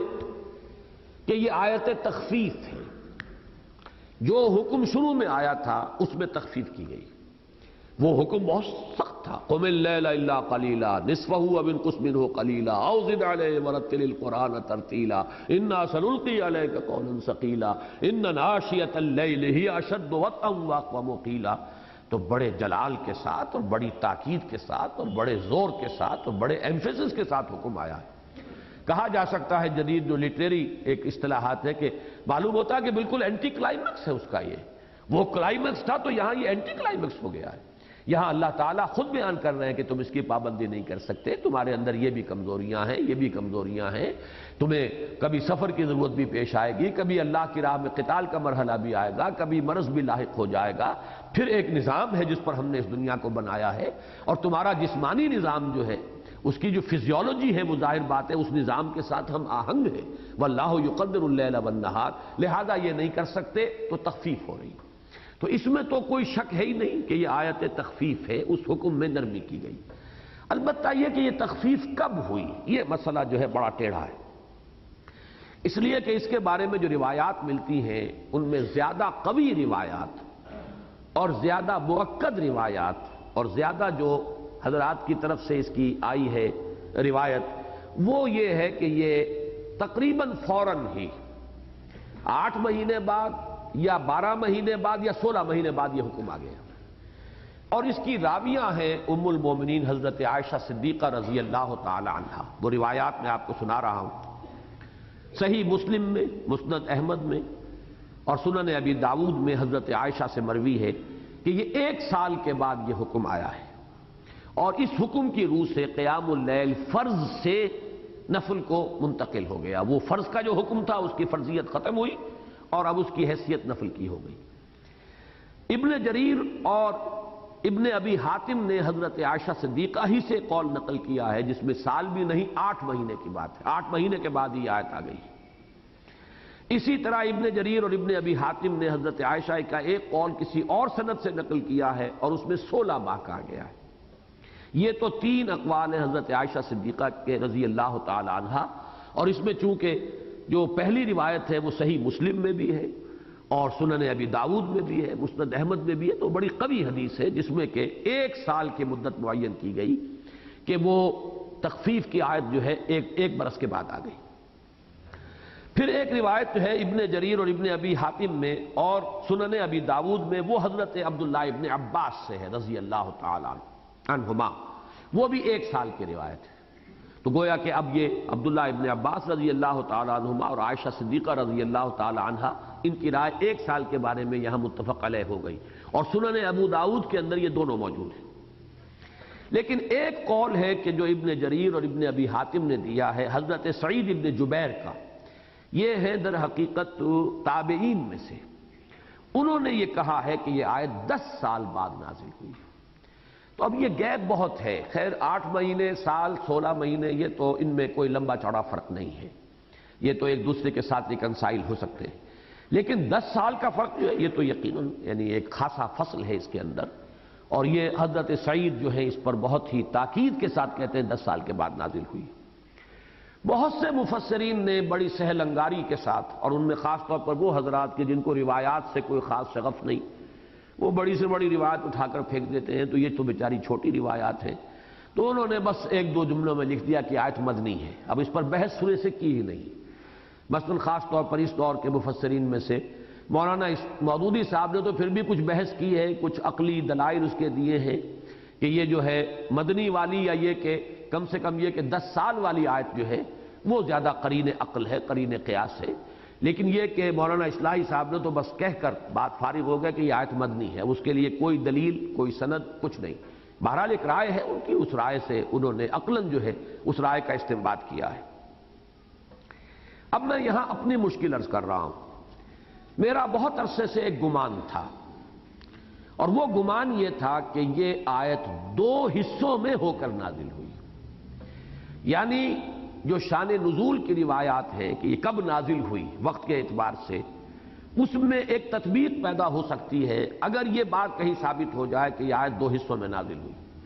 تو معلوم ہوگا کہ پہلے حصے کا تعلق جو ہے وہ 1 سال یا 8 مہینے یا 16 مہینے سے، اور دوسرے حصے کا تعلق جو ہے وہ 10 برس بعد، یا ہو سکتا ہے کہ مدنی دور کا بالکل آغاز ہو یا مکی دور کا بالکل اختتام ہو، اس لیے کہ 10 برس جب ہو جائیں گے تو وہ تو مکی دور کا تو اختتام تو ہو ہی جائے گا، کم سے کم سن 11 نبوی جو ہے جس میں کہ معراج کا واقعہ پیش آیا ہے سورہ بنی اسرائیل میں، وہ نظام پورا نماز کا آ گیا ہے، اقم الصلاۃ لدلوک الشمس الی غسق اللیل وقرآن الفجر ان قرآن الفجر کان مشہودا ومن اللیل فتہجد بہ نافلۃ لک عسیٰ ان یبعثک ربک مقاما محمودا۔ تو وہ اگر 10 سال کا فصل مانا جائے تو سن 11 میں حضور کو معراج حاصل ہوئی ہے، اور اسی وقت یہ آیتیں اور سورہ بنی اسرائیل نازل ہوئی ہے۔ سبحان الذی اسریٰ بعبدہ لیلا من المسجد الحرام الی المسجد الاقصیٰ، اس سے وہ سورہ بنی اسرائیل کا آغاز ہوتا ہے۔ لیکن یہ میرا گمان تھا، اور میں اس پر تلاش میں رہا، میں خاص طور پر میں نے تلاش کیا کہ کیا کسی بھی آیت کے بارے میں ہمارے پاس ایسی روایات ہیں کہ جن سے یہ ثابت ہو سکے کہ وہ 2 حصوں میں علیحدہ نازل ہوئی ہے۔ تو ہمارے ہاں جو استاد ہیں، ہمارے بڑے کرم فرما ہیں حافظ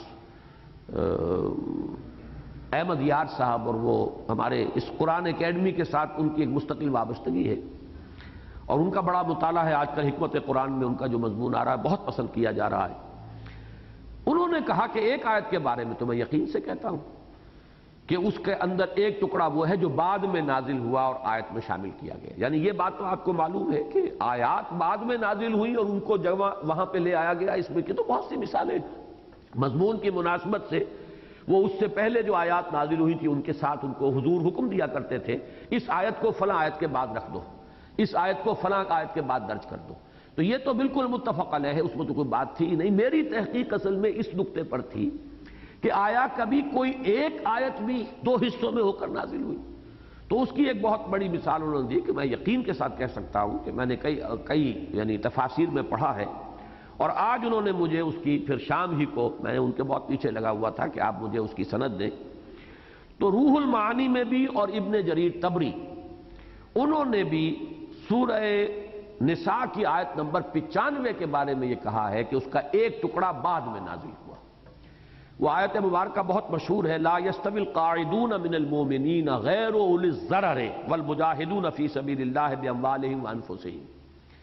اہل ایمان میں سے وہ لوگ کہ جو بیٹھے رہتے ہیں، اللہ کی راہ میں جنگ نہیں کرتے، قتال میں حصہ نہیں لیتے، اور غیر اولی الضرر ہے، کوئی مجبوری بھی نہیں ہے، کوئی اندھے بہرے بھی نہیں ہے، کوئی لنگڑے لولے بھی نہیں ہے، تو وہ برابر نہیں ہو سکتے ان کے کہ جو اللہ کی راہ میں جہاد کرتے ہیں، قتال کرتے ہیں۔ فضل اللہ المجاہدین، اللہ تعالیٰ نے مجاہدین کو بہت بڑی فضیلت دی ہے، بہت بڑا درجہ بلند کیا ہے۔ یہ آیت جب پہلی مرتبہ نازل ہوئی ہے تو اس میں غیر اولی الضرر کے الفاظ نہیں تھے۔ ہوا یہ کہ تفصیل آئی ہے ابن جریر طبری میں کہ حضور صلی اللہ علیہ وسلم یہ آیت جو ہے اس کی املا کرا رہے تھے زید ابن ثابت کو رضی اللہ تعالیٰ عنہ، جو حضور کے سیکریٹریز اور جو کاتبین وہی تھے، ان میں سے زید ابن ثابت رضی اللہ تعالیٰ عنہ کا نام بہت مشہور ہے، تو وہ بھی موجود تھے، عبداللہ ابن ام مکتوم بھی موجود تھے۔ حضور نے آیت جب املا کرائی تو اس میں یہ غیر اولی الضرر کے الفاظ نہیں تھے۔ آیت جو ابتداء وہ نازل ہوئی تھی، جو حضور املا فرما رہے تھے، لا يستوی القاعدون من المؤمنین والمجاہدون فی سبیل اللہ باموالہم وانفسہم، برابر نہیں ہے اہل ایمان میں سے بیٹھ رہنے والے اور وہ کہ جو جہاد کرتے ہیں اللہ کی راہ میں اپنی جان اور مالوں کے ساتھ، برابر نہیں ہے۔ تو جب حضور نے حضرت زید ابن ثابت کو حکم دیا اور املا کرائی کی آیت لکھ لو، حضرت عبداللہ ابن ام مکتوم بھی وہاں موجود تھے اس محفل میں، وہ نابینا تھے، انہوں نے عرض کیا کہ حضور میں کیسے جہاد کروں، کیسے قتال کروں، میں تو نابینا ہوں۔ یعنی حسرت کی بات ہوئی، اس کا مطلب یہ کہ میں تو پھر نچلے درجے میں رہ گیا، درجہ فضیلت پھر مجھے تو حاصل نہیں ہوا۔ تو حضور نے فرمایا کہ میرے پاس اس کا کوئی جواب نہیں ہے، وہ تو اللہ کی وحی جیسے آئی ہے ویسے ہی میں لکھوا رہا ہوں۔ جیسے معاملہ آپ نے یاد ہوگا سورہ مجادلہ کے شروع میں جو آیا ہے کہ وہ خاتون جن کے ساتھ کہ ان سورہ مجادلہ یہ ہے جس کے اندر کہ وہ معاملہ آتا ہے کہ ایک خاتون کو کہہ دیا ان کے شوہر نے کہ تم میرے لیے میری ماں کے مانند ہو، میری ماں کی پیٹھ کے مانند ہو، گویا کہ اپنے اوپر حرام کر لیا۔ اور عرب میں یہ الفاظ کہنے کا مطلب ہوتا تھا کہ گویا کہ اب ہمیشہ کے لیے حرمت ہو گئی، بیوی حرام ہو گئی اس شوہر کے لیے۔ تو حضرت خولہ تھی وہ جن کے شوہر نے یہ کام کیا تھا، اب وہ حضور کی خدمت میں حاضر ہوئی کہ یہ کر دیا ہے میرے شوہر نے، میں ان بچوں کا کیا کروں گی، میرا کیا بنے گا، میرے لیے کوئی راستہ نکالیے۔ حضور نے فرمایا کہ میرے پاس کوئی راستہ نہیں ہے۔ تو پھر وہ وحی نازل ہوئی، قد سمع اللہ قول التی تجادلک فی زوجہا وتشتکی الی اللہ۔ جب حضور نے معذرت کر دی کہ میرے پاس تو کوئی حل نہیں ہے اس کا، تو اب انہوں نے اللہ کو پکارنا شروع کیا، حضرت خولہ نے، اللہ تو میری فریاد سن۔ اور دیکھیے یعنی اس واقعے پر اسی وقت وحی نازل ہو گئی، قد سمع اللہ قول التی تجادلک فی زوجہا وتشتکی الی اللہ۔ اللہ نے بات سن لی ہے اس خاتون کی کہ جو آپ سے جھگڑ رہی تھی اپنے شوہر کے بارے میں، اور یہ کہ یعنی جھگڑنا یہی ہوتا ہے کہ وہ تو ایسے ہی کہہ دیا، غصے میں کہہ دیا، جیسے آج کل ہم لوگوں کے ہاں یہ واقعہ جی غصے میں 3 طلاقیں لکھ دی، تو ایسے ہی وہ بھی بیچاری کہہ رہی ہوں گی کہ ہی ڈیڈنٹ مین اٹ، یہ مطلب نہیں تھا اس کا، بس غصے میں کہہ دیا اس نے۔ تو حضور نے کہا نہیں، جب کہہ دیا ہے تو اب میرے پاس کوئی اس کا حل نہیں ہے۔ تب وہ آیت نازل ہوئی اور اس کا حل اللہ تعالیٰ نے نکال دیا۔ بالکل اسی طرح کا واقعہ یہ ہے کہ عبداللہ ابن ام مکتوم نے جب یہ عرض کیا رضی اللہ تعالیٰ عنہ کہ حضور اس کا تو مطلب یہ کہ ہم تو پیچھے رہ گئے، پھر میں نابینا ہوں، میں کیسے قتال میں حصہ لوں؟ تو اسی وقت پہلے تو حضور نے کہا کہ میرے پاس تو کوئی اس کا حل نہیں ہے، لیکن تھوڑی دیر کے بعد اسی محفل میں حضور پر وہ کیفیت طاری ہو گئی۔ اور اسی مجلس کا وہ واقعہ ہے کہ جب حضرت زید ابن ثابت بیٹھے تھے سیکریٹری کی حیثیت سے حضور کے ساتھ، تو حضور کی ایک ران جو ہے وہ کچھ ٹیک لگائے ہوئے تھی ان کی ران پر۔ اب جب وہی نازل ہوئی ہے تو حضرت زید ابن ثابت یہ فرماتے ہیں کہ مجھ پر اتنا بوجھ پڑا کہ میں محسوس کر رہا تھا کہ میری ران پھٹ جائے۔ یہ میں واقعہ آپ کو پہلے سنا چکا ہوں۔ بہرحال اس کے بعد یہ الفاظ آئے کہ غیر اولی الضرر کے الفاظ جو ہے یہاں پہ اس جگہ پر ایڈ کر دیے جائیں، لا یستوی القاعدون من المؤمنین غیر اولی الضرر والمجاہدون فی سبیل اللہ باموالہم وانفسہم۔ کہ یہ معاملہ جو ہے ان اہل ایمان کا ہے جو بغیر کسی عذر کے، بغیر کسی مجبوری کے، نہ اندھے ہیں، نہ بہرے ہیں، نہ لنگڑے ہیں، نہ لولے ہیں، لیکن یہ کہ اللہ کی راہ میں جہاد کے لیے نہیں نکلتے، وہ ان کا درجہ نہیں ہے اللہ کے ہاں جو ان کا ہے، جو اللہ کی راہ میں جہاد اور قتال کرتے ہیں۔ اس سے مجھے کچھ مسئلے کا حل تو مل رہا تھا کہ میں ایک رائج، ایک جب مثال مل گئی ہے تو ایک گمان کرنے کے لیے گویا کہ انگلی رکھنے کی جگہ تو مل گئی ہے، لیکن اللہ تعالیٰ کی طرف سے بڑی رہنمائی ہوئی ہے کہ میں اس زمانے میں پچھلے مرتبہ آپ کو یاد ہوگا میں نے بہت تفصیل کے ساتھ یہ ترتیب نزولی کے بارے میں گفتگو کی تھی۔ میں اس ترتیب نزولی کے ضمن میں مطالعہ کر رہا تھا، ایک تو پروفیسر محمد اجمل خان کی کتاب جس کا میں نے تعارف کرایا تھا، جو مولانا ابوالکلام آزاد کے سیکریٹری رہے تھے، ان کی پوری کتاب ہے، وہ بالکل ایک ریسرچ تھیسس ہے، اس پر انہیں پی ایچ ڈی مل جانا چاہیے تھا، وہ بہت عمدہ کتاب ہے، اگرچہ مجھے ان کی فائنڈنگز اور نتائج سے اتفاق نہیں ہے۔ اور پھر یہ کہ اس کے ساتھ ہی الاتقان کا میں مطالعہ کر رہا تھا، تو پروفیسر اجمل صاحب کی اس کتاب میں مجھے روایت ملی جس کو میں نے الاتقان جو امام سیوطی کی ہے اس کے اندر پھر اس کو ویریفائی بھی کر لیا۔ یہ روایت ہے حضرت عبداللہ ابن عباس سے رضی اللہ تعالیٰ عنہما،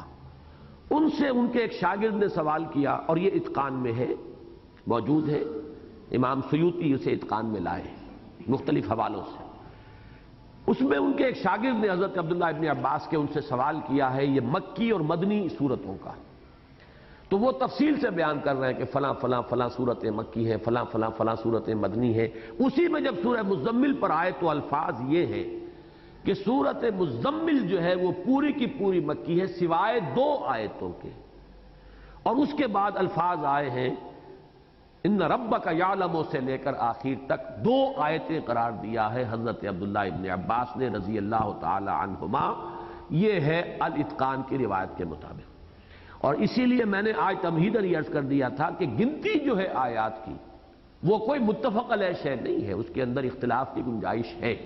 اور یہ عین ممکن ہے کہ یہ 2 آیتیں جو ہے جن کو یہ ہم تو ایک ہی آیت ہمارے ان مصاحف کے اندر جو ہے اس کو شمار کیا جا رہا ہے، لیکن عین ممکن ہے کہ یہ 2 آیتیں ہوں، کم سے کم حضرت عبداللہ ابن عباس رضی اللہ تعالی عنہما کی وہ روایت جو امام سیوطی جلال الدین سیوطی لائے ہیں الاتقان میں، اس کی روح سے یہ 1 آیت نہیں بلکہ 2 ہے۔ بہرحال میری جو رائے ہے وہ یہی ہے کہ آیت ایک ہی ہے، یہی ترتیب مصحف کی جو ہے یہی میرے لیے سند کے درجے میں ہے، اختلاف کی گنجائش ہے وہ میں پہلے بیان کر چکا ہوں، لیکن یہ کہ یہ آیت میرے نزدیک واللہ اعلم 2 حصوں میں اتری ہے، ایک درجہ بدرجہ تخفیف ہوئی ہے، پہلی تخفیف دوسری تخفیف، یہی وجہ ہے کہ فقرؤوا ما تیسر من القرآن اور فقرؤوا ما تیسر منہ اس کی تکرار ہو رہی ہے۔ یہ خود ایک داخلی شہادت ہے کہ یہ ایک ہی وقت میں یہ آیت نازل نہیں ہوئی ہے بلکہ 2 وقتوں میں 2 ٹکڑوں کے اندر نازل ہوئی ہے، اور پہلے ٹکڑے کے بارے میں وہ روایت 100% درست ہے جو حضرت عائشہ صدیقہ رضی اللہ تعالی عنہا سے صحیح مسلم میں بھی ہے، مسند احمد میں بھی ہے، سنن ابی داود میں بھی ہے،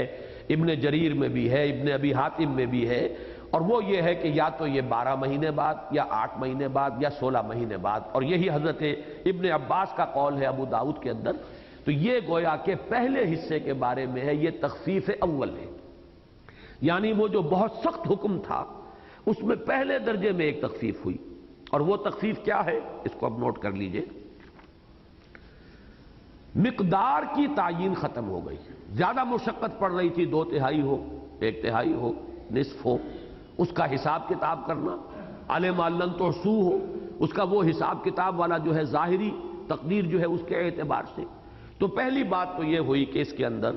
پہلی جو آئی ہے تخفیف، اس میں اندر وہ الفاظ یوں نوٹ کیجئے کہ ان ربک یعلم انک تقوم ادنی من ثلثی اللیل ونصفہ وثلثہ وطائفۃ من الذین معک واللہ یقدر اللیل والنہار علم ان لن تحصوہ فتاب علیکم فاقرؤوا ما تیسر من القرآن۔ یہاں تک یہ پہلی تخفیف ہے جو یا تو 8 مہینے بعد آ گئی ہے یا 16 مہینے بعد، اور اکثر روایات کے اعتبار سے، اور اوسط بھی بن جاتا ہے 8 اور 16 کا 12، 1 سال۔ 1 سال پر اتفاق ہے حضرت عائشہ صدیقہ کا بھی، حضرت عبداللہ ابن عباس کا بھی رضی اللہ تعالیٰ عنہ۔ یہ حصہ ہے جو 1 سال کے بعد نازل ہو گیا، اس میں تخفیف اول یہ ہوئی ہے کہ صرف جو ہے تعیین وقت کی تحدید کہ اتنا کم سے کم جو ہے پورا کرنا پڑے گا، جو کم سے کم 1/4 بنتا ہے لیکن عام قول کے مطابق ثلث بنتا ہے، اس کو پورا کرنا پڑے گا، اس کی گویا کہ وہ قید ختم ہو گئی، البتہ بقیہ حکم جو کتو باقی رہا، پڑھنا ہے، کھڑے ہونا ہے رات کو، البتہ یہ کہ فرض کیجئے کبھی 1 ہی گھنٹہ ملا کوئی حرج نہیں، کبھی 3-4 گھنٹے مل گئے، طبیعت کے اندر انشراح ہے، کھڑے رہے تب بھی کوئی حرج نہیں۔ وہ جو قید تھی کہ نصفہ او انقص منہ قلیلا او زد علیہ ورتل القرآن ترتیلا، تو یہ آدھا یا آدھے سے زائد یا آدھا سے کم، یہ جو ہے یہ قید ختم ہو گئی۔ یہ ہے میرے نزدیک واللہ عالم، میں نے سارے دلائل آپ کے سامنے رکھ دیے ہیں، اس لیے کہ ان روایات کو اٹھا کر پھینک دینا ممکن نہیں ہے۔ دلائل اگرچہ دوسرا حصہ جو ہے آیت کا، اس میں ان چیزوں کا تذکرہ ہو رہا ہے جس کا مکی دور میں اور شروع میں تو سرے سے کوئی گمان ہی نہیں ہو سکتا تھا، قتال فی سبیل اللہ، اور ابھی زکوٰۃ کا، ایتاء زکوٰۃ کا نظام، اور نماز کا بھی اقامت صلاۃ کے ساتھ ہو، یہ تو ابتدا میں تھا ہی نہیں۔ لہذا عقلی طور پر تو ثابت ہوتا ہے کہ وہ حصہ جو ہے وہ تو کم سے کم 10 برس بعد کا ہے، یا ہو سکتا ہے کہ اس سے بھی زیادہ ہو، مدینے میں جا کر وہ نازل ہوا ہو، جیسے کہ بہت سے حضرات نے ایسے ہی سرسری طور پر بغیر کسی حوالے یا دلیل کے لکھ دیا ہے۔ لیکن یہ کہ اس میں تطبیق ہو گئی دونوں کی، کہ پہلے تو یہ حصہ اترا ان ربک یعلم انک تقوم ادنی من ثلثی اللیل ونصفہ وثلثہ وطائفۃ من الذین معک واللہ یقدر اللیل والنہار علم ان لن تحصوہ فتاب علیکم فاقرؤوا ما تیسر من القرآن۔ اس کے بعد تخفیف ثانی آئی ہے، اور یہ آئی ہے 10 سال بعد۔ یہ 10 سال بعد حضرت سعید ابن جبیر کا تعین کے ساتھ قول ہے، گمان لوگوں نے مدنی دور کا بھی کیا ہے، ہو سکتا ہے اس میں بھی، جیسا کہ میں نے کہا کہ عقلی اعتبار سے قوی ہے قول، وہ ایسا ہلکا قول نہیں ہے، لیکن وہ یہ ہے کہ اس میں اب تبدیلی کیا آئی کہ ایک بدل تجویز کر دیا گیا، قیام اللیل کا بدل اب آیا ہے، وَأَقِيمُوا الصَّلَاةَ وَآتُوا الزَّكَاةَ وَأَقْرِضُوا اللَّهَ قَرْضًا حَسَنًا۔ اس لفظ بدل کو اب اچھی طرح سمجھ لیجیے کہ اس کی اہمیت پورے طور پر آ جائے، کہ وہ جو رات کے کھڑے ہونے کی تاکید، اور اب رات کا کھڑا ہونا کلیتاً نفل کے درجے میں آ گیا، یہ گویا کہ تخفیف ثانی ہے۔ رات کا کھڑا ہونا اب واجب نہیں، لازم نہیں، ضروری نہیں، صرف وہ نفل کے درجے میں رہے گا، اور اسی پر وہ آیت دلالت کر رہی ہے جو سورہ بنی اسرائیل میں ہے۔ بلکہ اس میں تو ایک بحث اور بھی ہے، وہ میں بعد میں عرض کروں گا کہ آیا حضور کے لیے بھی یہ نفل رہا یا فرض رہا، اس میں اختلاف رائے ہے، لیکن یہ کہ یہ ثابت ہو گیا اقم الصلاۃ لدلوک الشمس الی غسق اللیل وقرآن الفجر، نماز کو قائم رکھو، اقامت صلاۃ کا اب یہ نظام آیا، اور یہ سن 11 میں نازل ہو گئی سورہ بنی اسرائیل، سن 11 نبوی، ابھی ہجرت نہیں آئی، ہجرت سے 1.5 سال تقریباً پہلے، اس میں یہ معراج کے وقت جو ہے سورت نازل ہوئی، نماز کو قائم رکھو، سورج کے ذرا ڈھلنے کے بعد سے لے کر رات کی گہرائی، تاریکی کی گہرائی تک، الی غسق اللیل۔ اب اس میں آپ کو معلوم ہے 4 نمازیں آ گئیں، اس لیے کہ سورج ڈھلتا ہے تو ظہر ہے، پھر اس کے بعد اور ڈھل گیا تو عصر ہے، غروب ہو گیا مغرب ہے، رات کی تاریکی گہری ہو گئی تو عشاء ہے۔ تو اقم الصلاۃ لدلوک الشمس الی غسق اللیل، 4 نمازیں، وقرآن الفجر، اور خاص طور پر یہاں بھی قرآن سے مراد جو ہے قرآن پڑھنا علیحدہ نہیں بلکہ نماز میں، فجر میں، اس لیے کہ فجر کی نماز میں زیادہ تلاوت جو ہے یہ مسنون ہے، حضور بھی لمبی صورتیں پڑھتے تھے، تو یہ گویا کہ نماز کا نظام آ گیا۔ لیکن اس کے بعد وَمِنَ اللَّيْلِ فَتَهَجَّدْ بِهِ نَافِلَةً لَكَ، اور رات میں سے ایک حصہ کچھ اور جاگا کرو اس قرآن کے ساتھ،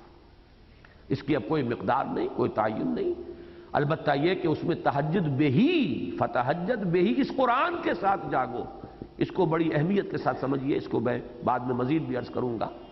کہ یہ اب نافلۃ لک، یہ ہے اضافی طور پر تمہارے لیے نفل ہے، اضافی ہے، اپنی مرضی پر ہے، خواہش پر ہے، کرو، یہ فرض نہیں ہے۔ فرض نمازیں وہی ہے، اقم الصلاۃ لدلوک الشمس الی غسق اللیل، ظہر، عصر، مغرب، عشاء، وقرآن الفجر، قرآن، اور یہ فجر کی نماز۔ تو گویا کہ تخفیف نمبر 2 جب آئی ہے، جو 10 برس کے بعد آئی یا مدنی دور میں آئی، اس میں 2 کام ہوئے کہ قیام اللیل کی فرضیت یا وجوب سرے سے ساقط، وہ صرف نفل کے درجے میں، البتہ اس کا بدل تجویز کر دیا گیا ہے، اور وہ ہے اقامت الصلاۃ، ایتاء الزکوٰۃ، اور اللہ کو قرض حسنہ دینا۔ اب آئیے اس مسئلے کی طرف کہ آیا حضور صلی اللہ علیہ وسلم پر یہ آخری وقت تک فرض رہی ہے تہجد یا قیام اللیل؟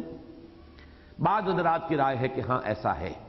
وہ نافلہ کا مطلب لیتے ہیں کہ وہ اضافی ہے فرض آپ پر، اضافی ہے واجب آپ کے حق میں. یہ معنی لیتے ہیں کہ 5 نمازیں سب کے لیے ہیں اور ایک نماز محمد صلی اللہ علیہ وسلم آپ کے لیے ایک اضافی نماز اور ہے جو آپ کے لیے لازم ہے. گویا کہ یہ حضور پر فرض ہی کے درجے میں رہی. اور یہ روایت ہے حضرت عبداللہ ابن عباس کی، یہ ان کا قول ہے. ان کے قول کو بہرحال بالکل نظر انداز کرنا ممکن نہیں. لیکن میں نے پوری بحث پڑھی ہے کہ جو قاضی ثناء اللہ پانی پتی رحمۃ اللہ علیہ نے کی ہے، اور یہ ذہن میں رکھیے کہ وہ ایک بہت بڑے صوفی تھے، اور اہل تصوف کے ہاں تو جو تہجد کا معاملہ ہے اس کی بہت ہی اہمیت ہے اور بہت ہی اس پر زور ہے. لیکن میں نے دیکھا ہے کہ بڑا توازن ہے. وہ فقیہ بھی تھے اور وہ صوفی بھی تھے، فلسفی بھی تھے، منطقی بھی تھے. اس طرح کی ایک جامعیت کبریٰ. اور یہ بہت زیادہ پرانے آدمی نہیں ہیں، تقریباً 200 برس پرانے اس دور کے آدمی ہیں حضرت قاضی ثناء اللہ پانی پتی رحمۃ اللہ علیہ. اور یہ خلیفہ مجاز تھے میرزا مظہر جانا شہید رحمۃ اللہ علیہ کے. یہ سلسلہ نقش بندیہ مجددیہ جو حضرت مجدد الفسانی رحمۃ اللہ علیہ سے شروع ہوا، یہ اس کے بزرگ ہیں. اور ان کی بات ایک بڑی خاص نوٹ کرنے کی ہے. ہمارے ہاں آج کے دور میں یہ فرق جو پڑ گیا ہے ظرف کا، اگر کوئی شخص تفسیر لکھے گا تو اپنے نام سے معنون کرے گا اسے. میں اس وقت کسی تحقیر کے لیے نہیں کہہ رہا، مثال کے طور پر کہہ رہا ہوں. تفسیر ثنائی ثناء اللہ نے لکھی، مولانا ثناء اللہ امرتسری، تفسیر ثنائی اس کا نام ہے، اپنے نام کے ساتھ اس کو منسوب کیا. لیکن قاضی ثناء اللہ پانی پتی رحمۃ اللہ علیہ تفسیر لکھتے ہیں تو اسے تفسیر مظہری کہتے ہیں. اپنے جو استاد اور اپنے جو مرشد تھے میرزا مظہر جانا رحمۃ اللہ علیہ، ان کے نام سے اس کو معنون کیا. وہ تفسیر مظہری کہلاتی ہے، اگرچہ لکھی ہوئی وہ میرزا مظہر جانا رحمۃ اللہ علیہ شہید کی نہیں ہے، بلکہ در حقیقت قاضی ثناء اللہ پانی پتی رحمۃ اللہ علیہ کی. اور وہ فقیہ بھی ہیں، صوفی بھی ہیں، متکلم بھی ہیں، فلسفی بھی ہیں. انہوں نے بڑی تفصیلی بحث کی ہے. انہوں نے حتمی رائے جو ظاہر کی ہے، جس سے مجھے بھی اتفاق ہے، وہ یہ ہے کہ حضور کے لیے بھی تہجد نفل ہی کے درجے میں رہی ہے. یہ دوسری بات ہے کہ آپ نے التزام کیا ہے، آپ نے پابندی کی ہے، اور اس کے لیے انہوں نے جو دلیلیں دی ہیں وہ یہ ہے، اور بڑے یعنی انہوں نے ڈٹ کر اپنی رائے ظاہر کی ہے. اس لیے کہ عبداللہ ابن عباس رضی اللہ تعالیٰ عنہ کی رائے کے مقابلے میں رائے لانا، اس کے لیے جب تک کہ دلائل بہت قوی نہ ہو، ظاہر بات ہے کوئی محتاط آدمی جو ہے وہ تو بات نہیں کہے گا. میں بھی شاید نہ کہتا اگر یہ بات قاضی ثناء اللہ پانی پتی رحمۃ اللہ علیہ کی نہ ہوتی. تو انہوں نے یہ کہا ہے کہ اگر یہ آپ کے اوپر لازم ہوتی تو نافلۃً لکا نہ ہوتا، بلکہ نافلۃً علیک ہوتا. اس لیے کہ فرضیت جو ہوتی ہے اس کے لیے تو اعلیٰ آتا ہے. لام جو ہے حق میں ہونا جو ہے وہ کسی شے کا وجوب، وہ تو در حقیقت ان الصلاۃ کانت علی المؤمنین کتابا موقوتا. دیکھیے وہ آیت مجھے یاد آ گئی کہ نماز تو اہل ایمان کے ذمے ہے، لازم ہے، فرض ہے، کتابا موقوتا، وقت کے تعین کے ساتھ جو طے کر دیا گیا ہے. تو یہاں پر آیا ہے نافلۃ لک. ایک دلیل تو یہ ہے. دوسری دلیل یہ کہ پھر کیوں حضور کے لیے خاص طور پہ ذکر کیا گیا؟ اس لیے کہ تہجد تو پھر سب کے لیے، عام مسلمانوں کے لیے بھی نفل ہے، تو کیوں کہا گیا؟ اس کا انہوں نے جواب دیا ہے، اور بعض جو یعنی تابعین میں سے مفسرین ہیں ان کا حوالہ دے کر ان کی سند سے، کہ اصل میں فرق یہ ہے کہ عام مسلمان کے لیے تہجد کی نماز اس کی سیئات کا کفارہ بنتی ہے، جبکہ حضور کے لیے معاملہ جو ہے تہجد کی نماز وہ آپ کی کوئی خطاؤں کا کفارہ نہیں ہے، بلکہ آپ کے ترقی درجات کا ذریعہ ہے. اسی لیے اس آیت میں فرمایا گیا عَسَىٰ یَبْعَثَکَ رَبُّکَ مَقَامًا مَحْمُودًا. وہ مقام محمود جو ہے اللہ تعالیٰ اس پر آپ کو فائز فرمائے گا. اس کے حوالے سے یہ نفل جو ہے آپ کے لیے، اس کو آپ اس کا التزام رکھیے، اگرچہ فرض نہیں ہے یہ آپ کے لیے نفل. تیسری دلیل جو بہت قوی ہے وہ حضرت مغیرہ ابن شعبہ رضی اللہ تعالی عنہ کی ایک روایت ہے. انہوں نے حضور سے یہ عرض کیا تھا کہ حضور آپ اتنی مشقت کیوں جھیلتے ہیں اپنے اوپر؟ آپ کے تو قرآن مجید میں وہ آیت اتر چکی تھی، لقد غفر اللہ لک ما تقدم من ذنبک وما تأخر. اللہ تعالیٰ آپ کی اگلی پچھلی کوئی خطائیں اول تو ہے نہیں، گناہ ہے نہیں، گناہ کا تو سوال نہیں.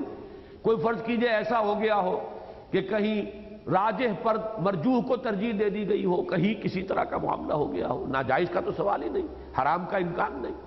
اگر کہیں کوئی خطا جسے کہا جا سکے آپ کے مقام کے اعتبار سے خطا اگر ہے بھی تو اللہ معاف فرما چکا، اگلے بھی پچھلے بھی. تو پھر آپ نے اتنی مشقت کیوں جھیلتے ہیں کہ آپ کے پاؤں متورم ہو جاتے ہیں؟ اس کے تو یہ بھی کیفیت ہوئی ہے کہ عبداللہ ابن عباس ہی فرماتے ہیں، وہ چونکہ چھوٹے تھے، بچے تھے، ایک روز حضور کے گھر چلے گئے، رات وہیں سوئے۔ جب رات کو حضور کھڑے ہوئے، اب یہ بھی چپکے سے پیچھے کھڑے ہو گئے۔ حضور نے جو شروع کیا تو پہلی رکعت کے اندر ہی سورہ بقرہ بھی پڑھی، سورہ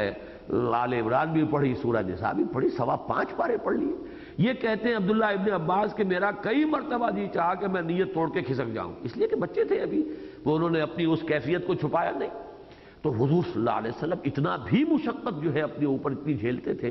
تو انہوں نے عرض کیا کہ حضور آپ کی کیوں اپنے اوپر مشقت اتنی جھیلتے؟ تو حضور نے جو جواب دیا وہ یہ نہیں تھا کہ یہ تو مجھ پر فرض ہے، لازم ہے، بلکہ فرمایا، یہ بڑی مشہور حدیث ہے، افلا اکون عبدا شکورا، تو کیا میں اپنے رب کا شکر گزار بندہ نہ بنوں؟ یہ میری طرف سے تطوعا، در حقیقت اللہ نے جو مقامات بلند مجھے عطا فرمائے ہیں، یہ اس کا شکرانہ ہے جو میں ادا کر رہا ہوں۔ تو یہ 3 دلیلیں دے کر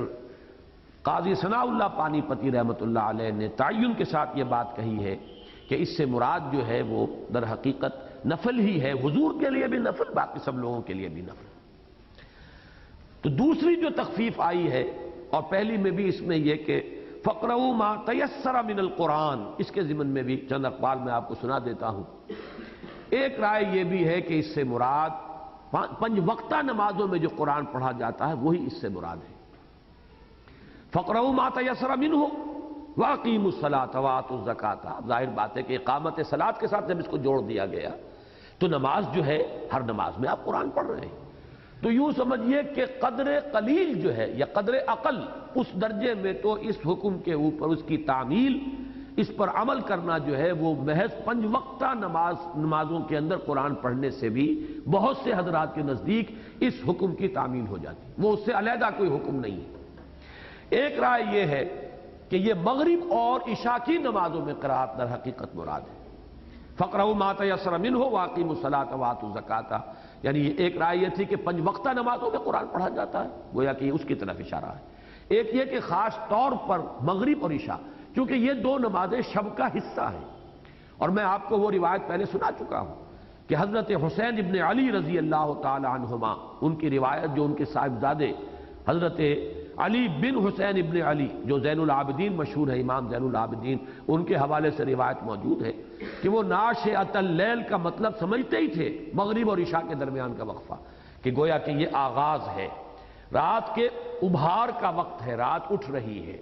جیسے کہیں کوئی طوفان اٹھتا ہے تو ظاہر بات ہے جب وہ پوری شدت کو پہنچ جاتا ہے، اس کو نہیں بلکہ ناشیہ کہیں گے جبکہ وہ اٹھ رہا ہے، ابھی طوفانی آثار جو ہے، تو رات شروع ہو چکی مغرب کے ساتھ۔ تو گویا کہ ایک رائے یہ بھی ہے کہ مغرب اور عشاء کی نمازوں میں جو قرآن پڑھا جاتا ہے، اور یہ آپ کو معلوم ہے جہری ہے، ظہر اور عصر میں اول تو یہ کہ کم ہے، 2 رکعتوں میں ہے، 2 میں نہیں ہے، دوسرے یہ کہ وہ جہری نہیں ہے۔ تو یہ جو ہے ایک بعض حضرات کی رائے یہ کہ یہ در حقیقت فَقْرَؤُوا مَا تَيَسَّرَ مِنْهُ وَأَقِیمُوا الصَّلَاةَ وَآتُوا الزَّکَاةَ، تو اس میں در حقیقت مراد یہ ہے کہ نماز کے اندر قرآن پڑھ لیا کرو جتنا تمہارے لیے آسانی سے ممکن ہو، یعنی 5 وقتہ نمازوں میں یا خاص طور پر مغرب اور عشاء کی نمازوں میں۔ یہ میں نے سارے اقوال آپ حضرات کو سنا دیے اور اپنی رائے بھی عرض کر دی ہے کہ میرے نزدیک یہ آیہ مبارکہ 2 حصوں میں نازل ہوئی، روایات کی تطبیق بھی اسی طرح بنتی ہے، عقل اور منطق کا تقاضا بھی، کہ ظاہر بات ہے کہ یہ جو 3 چیزیں آ رہی ہیں یہ ابھی ابتدائی دور میں 1 سال کے بعد تو ان کا کوئی گمان نہیں تھا، اور ایک اچانک سی ایک بات سامنے آتی اس وقت،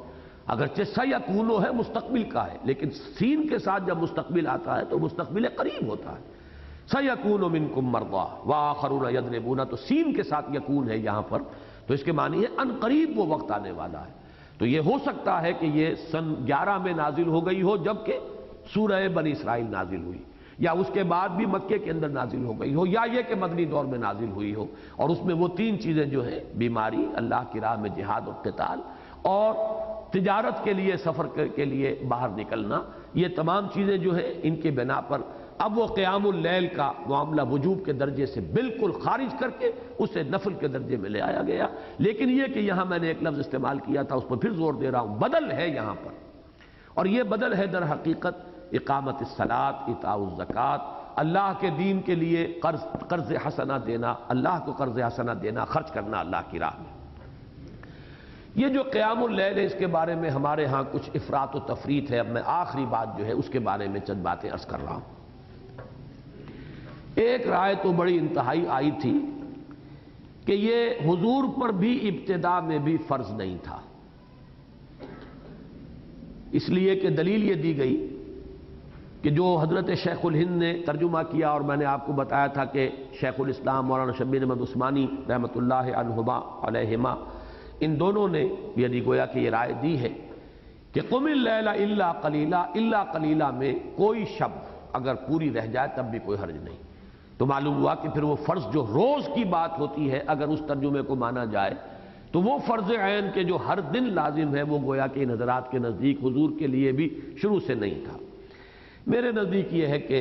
ایسا نہیں ہے، بلکہ یہ کہ جو اہتمام ہے اور جو زور دیا گیا ہے، جس قدر کے اس کے اندر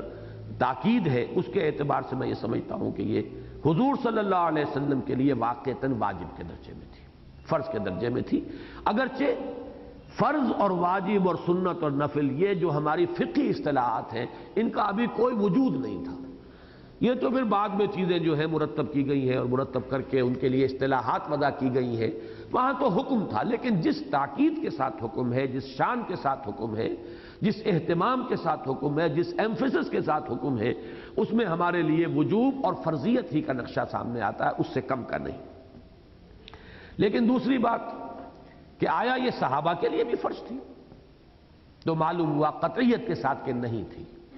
یہ قطعیت کے ساتھ بات کہہ رہا ہوں اس لیے کہ صحابہ کرام کے بارے میں جب وہ آیت آئی ہے پہلی جس کے اندر کے تخفیف اول ہوئی ہے تو طائفۃ من الذین معک ہے، آپ کے ساتھیوں میں سے ایک جماعت، اگر یہ فرض کے درجے میں ہوتی تو سب ساتھی کر رہے ہوتے، لہذا یہ تو دلیل قطعی ہے، برہان قطعی ہے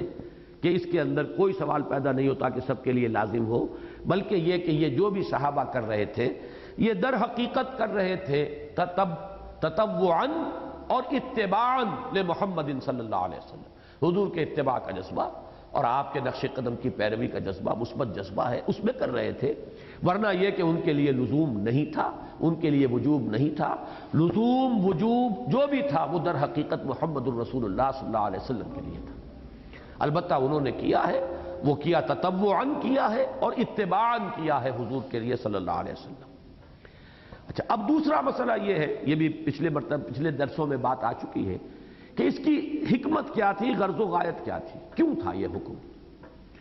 اس میں اکثر مفسرین نے جو بات لکھی ہے اگر وہ سامنے رکھی جائے تو پھر اب تو اس کی سرے سے کوئی ضرورت ہے ہی نہیں قیام اللیل کی۔ یہ میں بڑی ایک بات کہہ رہا ہوں، آپ کو عجیب لگے گی، اس لیے کہ اکثر حضرات کہہ رہے ہیں کہ اس کا مقصد تھا تحمل وحی کے لیے آپ کو تیار کرنا، وحی نبوت کا بوجھ، وحی نبوت کا ثقل، وحی نبوت کا، اس پہ پھر وہ ساری روایات آتی ہیں جو آج میں نے آپ کو سنائی بھی ہے زید بن ثابت رضی اللہ تعالیٰ عنہ کی کہ ران کے اوپر اتنا بوجھ پڑا، اگر آپ حضور سوار ہوتے تھے اونٹنی پر تو اونٹنی بیٹھ جاتی تھی، اپنا سینہ جو ہے زمین سے ٹیک دیتی تھی، اور شدید سردی کے موسم میں بھی آپ پسینے پسینے ہو جاتے تھے اور قالود ہو جاتی تھی آپ کی پیشانی، گرمی کا احساس۔ تو یہ ساری کیفیات جو ہیں جو کہ طبعی کیفیات ہیں یا جسمانی کیفیات ہیں، یہ ایک فزیکل گویا کہ برڈن تھا وحی کے اندر، اس کے لیے وہ روایات ہیں لائی گئی ہیں۔ بلکہ ایک زمانے میں میری تقریر کو شائع ہوئی تھی میثاق میں، جس میں میں نے دوسرا نقطہ نظر بیان کیا تھا کہ یہ اصل میں دعوت کے لیے خصوصی التزام تھا کہ اب آپ کو دعوت دینی ہے، آپ پر وہ قول ثقیل آنے والا ہے، قم اللیل الا قلیلا نصفہ نہیں، قم فانذر وربک فکبر، یہ اس کے لیے تیاری تھی۔ جب میں نے یہ رائے بیان کی تو کراچی میں تھانوی حلقے کے ایک بہت اہم نامور عالم ہیں مولانا شمس الحسن صاحب،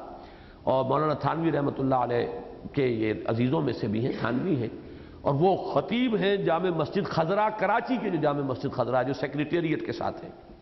کراچی میں جب پرانا سیکریٹریٹ ہوتا تھا اس کے خطیب ہیں بہت عرصے سے، طویل عرصے۔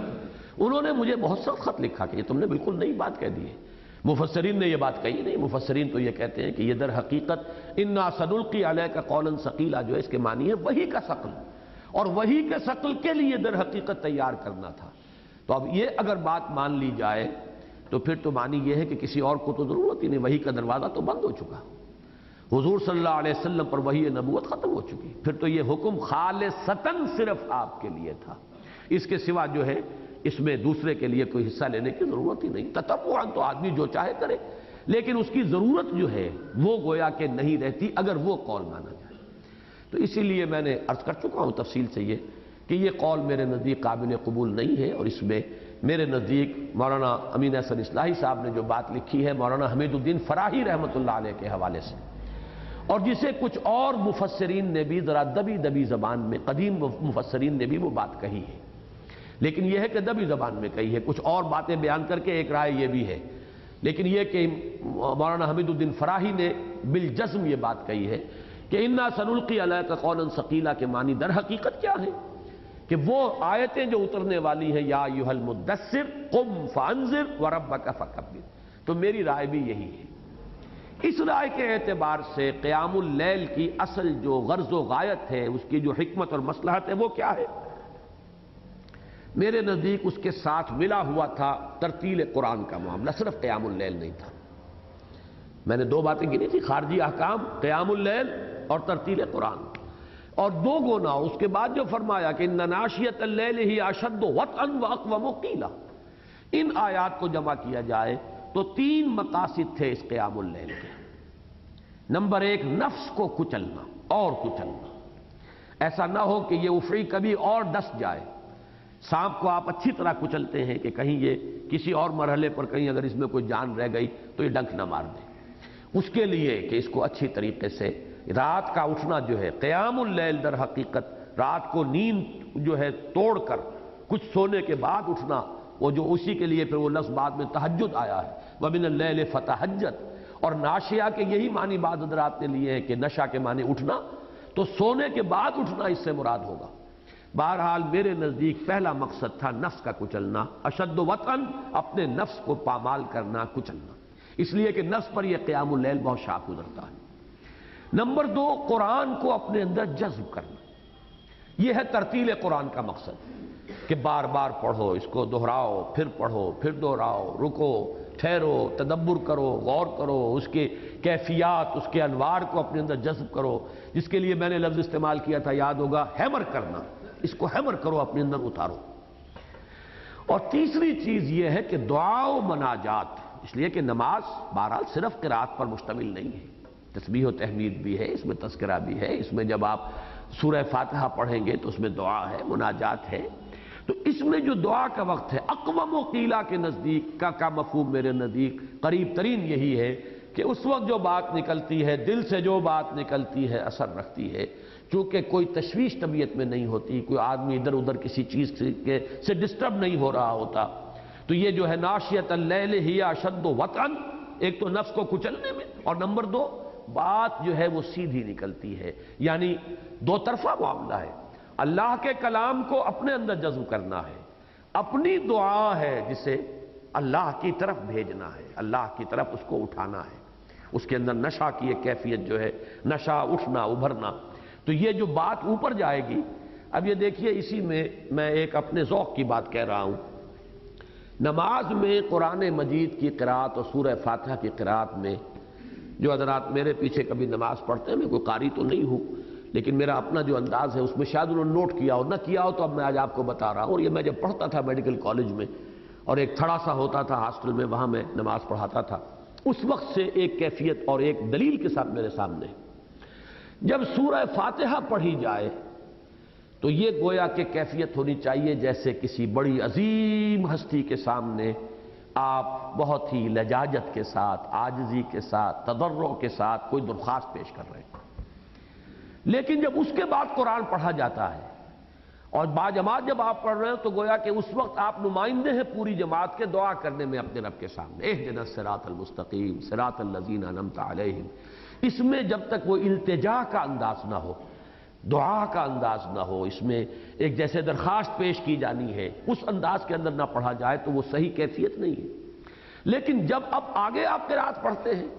وہاں گویا کہ اب آپ نمائندگی کر رہے ہیں، اللہ کے فرمان سنا رہے ہیں اپنے مقتدیوں کو، وہاں اس میں جلال اور اس کے اندر جو ہے وہ انداز جیسے کہ فرمان شاہی سنایا جا رہا ہو، پروکلیمیشن، ڈنکے کی چوٹ جیسے سنایا جاتا تھا، کوئی آتا تھا کوئی پروکلیمیشن کرنے والا اور پہلے وہ بجاتا تھا ڈھول اور پھر کھڑے ہو کر زور شور کے ساتھ، اہتمام کے ساتھ یہ فرمان شاہی ہے۔ تو میرے ہاں یہ آپ کو فرق ملے گا کہ سورہ فاتحہ میں گویا کہ امام اپنے مقتدیوں کی نمائندگی، خود اپنی بھی اور ان کی نمائندگی کرتے ہوئے اللہ کے جناب میں درخواست پیش کر رہا ہے۔ اس میں عاجزی، تذلل، تضرع اور ایک التجا کی کیفیت ہونی چاہیے۔ باقی قرات جو ہے اس کے اندر گویا کہ اب آپ فرمان خداوندی پہنچا رہے ہیں ان کو جو پیچھے کھڑے ہیں،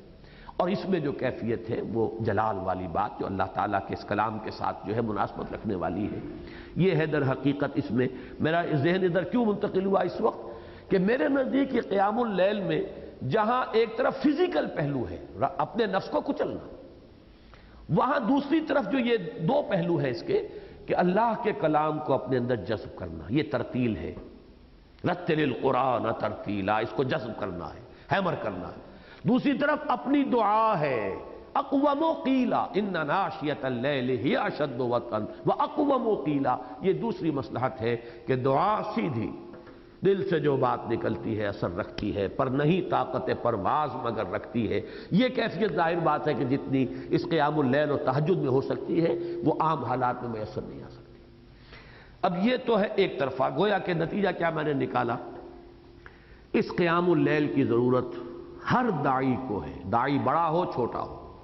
اس کا اہتمام، یہ تینوں کام اس کے لیے ضروری ہیں۔ ایک شخص وہ ہے جو صرف اس فرسٹ لیول پر زندگی بسر کر رہا ہے، خود اپنا نماز روزہ ٹھیک اور حرام کو چھوڑ دیا اور فرائض وہ پورے کر رہا ہے، فرسٹ لیول ہے وہ جو 6 منزلہ عمارت ہے جو فرائض دینی کی اگر آپ کے ذہن میں ہو۔ دوسری منزل ہے دعوت، تبلیغ۔ تیسری منزل ہے اقامت، اسلامی انقلاب، دین کا غلبہ، جد و جہد، جہاد۔ تو بقیہ 2 منزلیں جو ہیں پہلی منزل کے لیے ضروری نہیں ہے، دوسری منزل جو ہے دعوت اور اقامت اس کے لیے پھر یہ لازم کے درجے میں ہے، کم ہو زیادہ ہو اس کی مقدار کیا ہے کیا نہیں ہے، کبھی رہ بھی جائے تو کوئی بات نہیں ہے، لیکن یہ کہ یہ اپنے فلسفے کے اعتبار سے داعی کے لیے ضروری ہے، وہ داعی بڑا ہو وہ داعی چھوٹا ہو۔ البتہ اب اس کی یہ تو ہے ایک طرف کی بات ہے،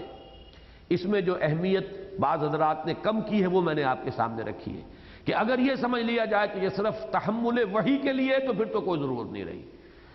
اس کی ضرورت ہے، اور ضرورت اس لیے ہے کہ جسے بھی دعوت دینی ہے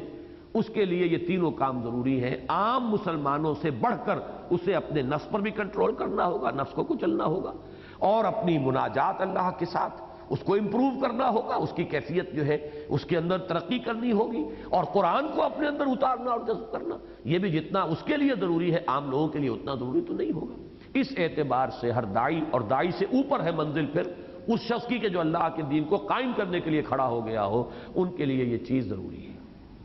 لیکن دوسری طرف میں آپ کو بتانا چاہتا ہوں کہ اس میں جو تفریط ہوئی ہے ایک اور پہلو سے، بلکہ افراط کہنا چاہیے، تہجد کے اعتبار سے افراط، یہ تفریط تھی جو میں نے رکھی آپ کے سامنے، وہ یہ ہے کہ بہت غلط تصورات اس کے بارے میں لوگوں میں موجود ہیں۔ نمبر 1 میں ایکسٹریم سے چل رہا ہوں، کچھ ہمارے ہاں ملنگ قسم کے لوگ ایسے بھی ہوتے ہیں اور ہیں ہر دور میں، جو نماز پنجگانہ سے سروکار نہیں تہجد پڑھتے، اس سے خاص شگف ہو۔ اور میں یہاں دکھ کے ساتھ کہہ رہا ہوں کہ خود علامہ اقبال کا حال یہ تھا، نماز کے لیے اہتمام ان کا وہ کہ نماز مسجد میں جا کے پڑھتے ہو، یہ تو ثابت ہے، کوئی شخص بھی نہیں کہتا کہ وہ نماز مسجد میں پڑھتے تھے۔ ان کے بیٹے نے بھی روض کوثر میں جو کچھ لکھا ہے، بیٹے سے زیادہ تو قریب سے جاننے والا کوئی نہیں، تو وہ صرف عیدین کی نماز کے لیے کہا، جمعے کی نماز کی بھی انہوں نے صراحت نہیں کی۔ میں یہ گمان کرتا تھا کہ جمعوں کے لیے تو جاتے ہوں گے، لیکن یہ کہ جسٹس ڈاکٹر جاوید اقبال نے رود کوثر میں جو صراحت کی ہے وہ صرف یہ کہ عیدین کی نماز کے لیے وہ ضرور جاتے تھے باجماعت، بس۔ لیکن یہ کہ یہ در حقیقت بہت بڑی، لیکن یہ کہ صبح جاگتے تھے، صبح کے جاگنے کا ان کے اپنے خطوط کے اندر تذکرہ موجود ہے۔ خیر علامہ اقبال کا ذکر یہاں آ گیا، اس کو ذرا ایک طرف رکھ دیجئے۔ میں ملنگوں کی بات اس وقت کر رہا تھا کہ یہ ملنگ کچھ لوگ ہوتے ہیں کہ جو بقیہ نمازوں سے سروکار نہیں لیکن تہجد پڑھتے اور سمجھتے ہیں بس اصل نماز یہی، یہ گویا کہ بالکل دوسری ایکسٹریم ہے، گمراہی کی انتہائی جو ہے وہ بات ہو سکتی ہے، جس سے اللہ تعالیٰ ہمیں پناہ میں رکھے۔ پھر میں نے بعض جگہ پر یہ دیکھا ہے، بلکہ اکثر جگہوں پر دینی اداروں میں بھی آپ کو یہ نظر آئے گا، دینی جماعتوں میں بھی نظر آئے گا کہ نماز باجماعت 5 وقتہ کا وہ اہتمام نہیں ہوتا، بڑی تیزی سے ہلکی پھلکی سی قرات تیزی کے ساتھ نماز پڑھی، اس میں وہ نہ تعدیل ارکان کا معاملہ ہو رہا ہے، نہ اس کے لیے بعض بڑے بڑے جلسوں میں تو دیکھا گیا ہے کہ وہ لاؤڈ سپیکر بھی بعض حضرات چونکہ نہیں لگاتے ہیں تو وہ مجمع لاکھوں کا ہے، اور عجیب افراتفری ہے کہ کوئی سجدے میں ہے تو کوئی کھڑا ہو گیا، یہ ناداں گر گئے سجدے میں جب وقت قیام آیا، یہ افراتفری۔ نماز باجماعت کا جو اہتمام ہونا چاہیے در حقیقت، اسی لیے میں نے بار بار لفظ استعمال کیا تھا کہ بدل یہ ہے، یہ بدل ہے، اور اس کی اہمیت، اس کا فلسفہ، اس کی جو بھی اس وقت ایمفیسس ہے ہمارے دین کے اندر، اس کے مقابلے میں تہجد کا کوئی مقام نہیں۔ زمین و آسمان کے فرق کے حوالے سے میں کہہ رہا ہوں کہ جتنا زور اس پر ہونا چاہیے، قامت صلاۃ کا جتنی مرتبہ حکم آیا ہے، قیام اللیل کا تو ایک حکم تو یہاں آیا ہے، اور اس کے بعد جو ہے صرف تہجد کا ذکر سورہ بنی اسرائیل میں وَمِنَ اللَّيْلِ فَتَہجَّد میں، باقی پورے قرآن مجید میں زور، تکرار، اعادہ، ایمفیسس، وہ تو در حقیقت اس نماز پنجگانہ، نماز باجماعت کا ہے۔ تو اس کی طرف دھیان نہیں، لیکن یہ کہ وہ راتوں کو جاگنے کا معاملہ اور تہجد جو ہے اس کی طرف، وہ بھی اب پسندیدہ شے ہے جو بھی کر رہے ہیں، لیکن یہ کہ گر حفظ مراتب نہ کنی زندگی، ریشیو پروپورشن بگڑ جائے گی تو پورا مزاج بگڑ جائے گا، پورا اس کے پھر نتائج اور اثرات جو ہے وہ تبدیل ہو جائیں گے۔ وہ بات چھوٹی نہیں ہے، بہت بڑی ہے۔ پھر ایک تیسری بات کیا ہے جو تہجد کو اپنے اوپر لازم کر لیتے ہیں، التزام کرتے ہیں، وہ تہجد کی روح سے سرے سے ناواقف ہیں اکثر و بیشتر۔ وہ نماز کی تو 8 رکعتیں پڑھ لیں گے جلدی جلدی 10-12 منٹ میں ختم، اور پھر بیٹھ کر وہ اپنا ضرب لگائیں گے، ذکر کریں گے، اشغال ہوگا، حالانکہ یہ تو نہیں ہے۔ تہجد تو وَمِنَ اللَّيْلِ فَتَہَجَّدْ بِهِ، اس قرآن کے ساتھ سارا زور بہی پر ہے جو نکل چکا ہے۔ جیسے میں نے کہا کہ وہ زور جو ہے سورہ مزمل کے آغاز میں قُمِ اللَّيْلَ إِلَّا قَلِيلًا نِصْفَهُ أَوِ انقُصْ مِنْهُ قَلِيلًا أَوْ زِدْ عَلَيْهِ وَرَتِّلِ الْقُرْآنَ تَرْتِيلًا، یہ ترتیل قرآن تو تبھی ہوگی جب قرآن آپ یاد کریں، قرآن یاد نہیں ہوتا، لیکن یہ کہ جاگ گئے ہیں، جاگ کر جو جاگنے کی عادت پڑ گئی ہے، ایک خاص عمر کے بعد جو ہے وہ ایسا مشکل بھی نہیں رہتا، نیند کا وہ تقاضا نہیں رہتا انسان کے جسم کے اوپر جتنا کہ جوانی میں ہوتا ہے۔ پھر یہ کہ وہ جاگ رہے ہیں، اور جاگ کر وہ ہے کہ نماز کا معاملہ جو ہے وہ تو ہے مختصر، تہجد ہو رہی ہے، لیکن یہ کہ اس کے بعد اپنے اپنے ذوق، اپنے اپنے جو بھی مشرب ہیں، مسلک ہیں، ان کے مطابق وہ ذکر کرتے ہیں۔ یہ بھی در حقیقت اصل روح تہجد سے گویا کہ بہت بعد رکھنے والی شے ہے، اس لیے کہ اس میں تو اصل ایمفیسس جو ہے قیام اللیل میں وہ بھی ترتیل قرآن پر ہے، اور یہاں بھی وَمِنَ اللَّيْلِ فَتَہَجَّدْ بِهِ، اس لیے کہ آیت کو جوڑیے تو پہلے قرآن الفجر کا ذکر آیا، اقم الصلاۃ لدلوک الشمس الی غسق اللیل وقرآن الفجر ان قرآن الفجر کان مشہودا وَمِنَ اللَّيْلِ فَتَہَجَّدْ بِهِ نَافِلَةً لَكَ عَسَىٰ أَن يَبْعَثَكَ رَبُّكَ مَقَامًا مَحْمُودًا۔ یہ رائے میں بیان کر چکا ہوں کہ حضور کے لیے بھی نفل ہی کے درجے میں تھی، اور اس رائے سے اختلاف ہے کہ جو فرض قرار دیتے ہیں۔ آخری بات جو میں عرض کروں گا وہ یہ ہے کہ جو ہمارے ہاں ریشیو پروپورشن کا معاملہ جو ہے تلپٹ ہوا ہے، وہ یہ ہے کہ تقرب الی اللہ کے یہ جو میری کتاب ہے قرب الہی کے 2 مراتب، اس میں میری ایک تقریر ہے بڑی مفصل، جس میں میں نے حدیث دی ہے کہ ایک ہے تقرب الی اللہ بالنوافل، ایک ہے تقرب الی اللہ بالفرائض۔ اس کے معاملے میں جو اس وقت پورے ہمارے فکر دین اور تصور دین کے اندر کجی آ چکی ہے، اس کو اس حدیث کے حوالے سے ضرور درست کرنا چاہیے کہ تقرب الی النوافل کا درجہ تو بہت اونچا ہے، لیکن اللہ کو محبوب تر ہے تقرب بالفرائض، اور اس کی جو مثال ہے وہ یہ ہے کہ 2 منزلیں ہیں، تو ایک منزل نیچے کی پہلی ہے اور ایک اوپر والی ہے، اونچی دوسری منزل ہے لیکن اہم تر پہلی منزل ہے۔ پہلی منزل ہو سکتی ہے بغیر دوسری منزل کے، لیکن دوسری منزل کا کوئی امکان ہی نہیں، کہاں بنائیں گے اسے جب تک کہ پہلی منزل نہ ہو۔ تو تقرب بالفرائض جو ہے، دیکھیے ابھی وہ حدیث جو ہے، اور یہ بخاری کی روایت ہے، حضرت ابو ہریرہ رضی اللہ تعالیٰ عنہ سے، وعن ابی ہریرہ قال قال رسول اللہ صلی اللہ علیہ وسلم ان اللہ تعالی قال، اس کو حدیث قدسی کہتے ہیں۔ حضرت ابو ہریرہ فرماتے کہ حضور نے ارشاد فرمایا کہ اللہ نے یہ فرمایا، من عادى لی ولیا فقد آذنتہ بالحرب، جو میرے کسی ولی، میرے کسی دوست سے دشمنی رکھے گا تو میرا اسے اعلان جنگ ہے، تیار ہو جائے پھر وہ۔ اب دیکھیے یہ حدیث ہے ہی تصوف کی حدیث، اس کا ذکر ہی شروع ہو رہا ہے ولی سے، اللہ کے ساتھ تعلق ولایت باہمی۔ من عادى لی ولیا، جس نے میرے کسی دوست اور میرے کسی ولی کے ساتھ دشمنی رکھی تو وہ سن لے میری طرف سے الٹیمیٹم ہے پھر اسے۔ یا عام انسانی سطح پر بھی ہوتا، آپ کسی کے دشمن ہیں تو اس کا جو دوست ہے وہ بھی آپ کا دشمن ہے پھر. تو وہی بات ہے پھر میری طرف سے اعلان جنگ ہے. وما تقرب الی عبدی بشیء، اور نہیں میری طرف میرا بندہ تقرب حاصل کرتا احب مما افترضت علیہ، جو محبوب تر ہو مجھے اس چیز سے کہ جسے میں نے اس پر فرض کیا. اب یہ تقرب فرض کے ذریعے سے، تو محبوب ترین جو ہے مجھے وہی ہے کہ جو ان فرائض کی ادائیگی کے ذریعے مجھ سے تقرب کرے. مما افترضت علیہ، جو میں نے اس پر فرض کیا ہے، اس کے ذریعے سے، اس کی تعمیل کے ذریعے سے میرا قرب حاصل کرنے کی کوشش کرتا ہے، تو یہ مجھے محبوب ترین ہے. البتہ ولا یزال عبدی، اب ظاہر بات ہے کہ دوسری منزل کا ذکر ہو رہا ہے. یہ گویا کہ اس میں ریلیونٹ معاملہ ہوگا صرف ان لوگوں کا جو پہلی منزل پوری کر چکے ہو. دوسری منزل کیسے آ جائے گی اس کے بغیر؟ یہ نہیں کہ اسے بائی پاس کر کے ہوا کے اندر ہی آپ نے تعمیر دوسری منزل کی شروع کر دی. تو فرمایا ولا یزال عبدی یتقرب الی، اور میرا بندہ میری طرف بڑھتا رہتا ہے، قرب حاصل کرتا رہتا ہے بالنوافل، نفلوں کے ذریعے. پہلا مرحلہ بالفرائض جو مجھے محبوب ترین ہے، لیکن یہ کہ جو اس سے آگے بڑھے فرض پورے کر کے اور وہ نوافل کے ذریعے سے تقرب حاصل کرتا رہتا ہے، حتی احبہ، یہاں تک کہ وہ میرا محبوب بن جاتا ہے، میں اس سے محبت کرتا ہوں. فاذا احببتہ، اور جب میں اس سے محبت کرتا ہوں، کنت سمعہ الذی یسمع، میں اس کا وہ کان بن جاتا ہوں جس سے وہ سنتا ہے. وبصرہ الذی یبصر بہ، اور میں اس کے وہ آنکھ بن جاتا ہوں جس سے وہ دیکھتا ہے.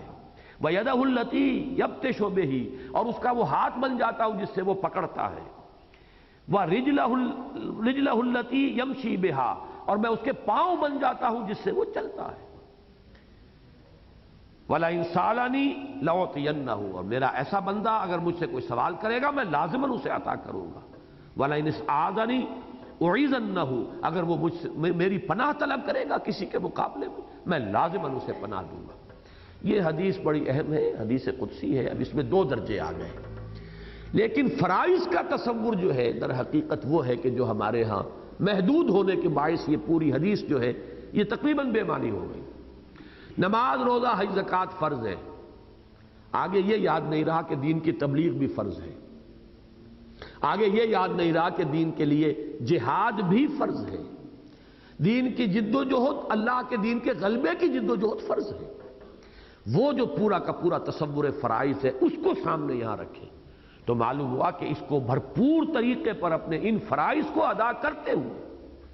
ان میں جو بھی حق بنتا ہے ان کا حق ادا کرتے ہوئے، اگر ایک انسان اگر مزید جو ہے تقرب حاصل کرتا ہے نوافل کے ذریعے سے، ان میں وہ نماز کے نوافل بھی ہوں گے یقیناً،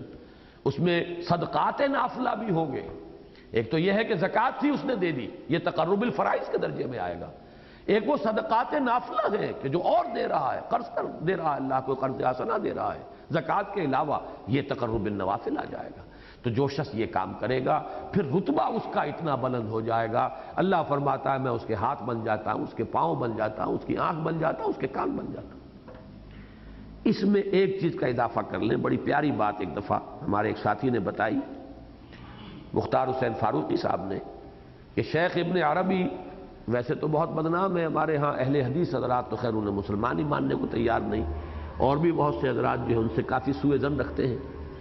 لیکن جیسا کہ میں نے ان کی مدافعت میں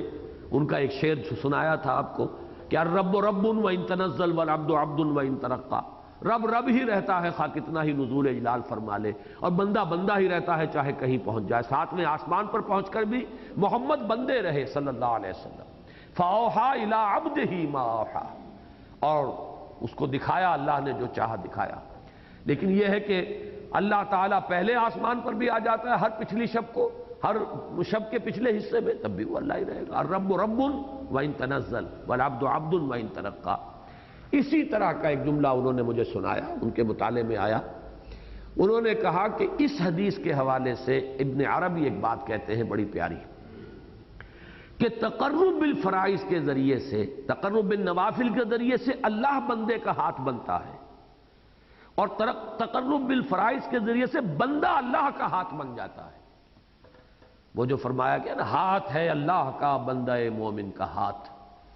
اللہ تعالیٰ پھر جیسے کہ کوڑا مارتا ہے کوئی شخص کسی کو، تو فرمایا گیا کہ اللہ تعالیٰ بل نقذف بالحق علی الباطل، حق کی ہم ضرب لگاتے ہیں باطل کے اوپر۔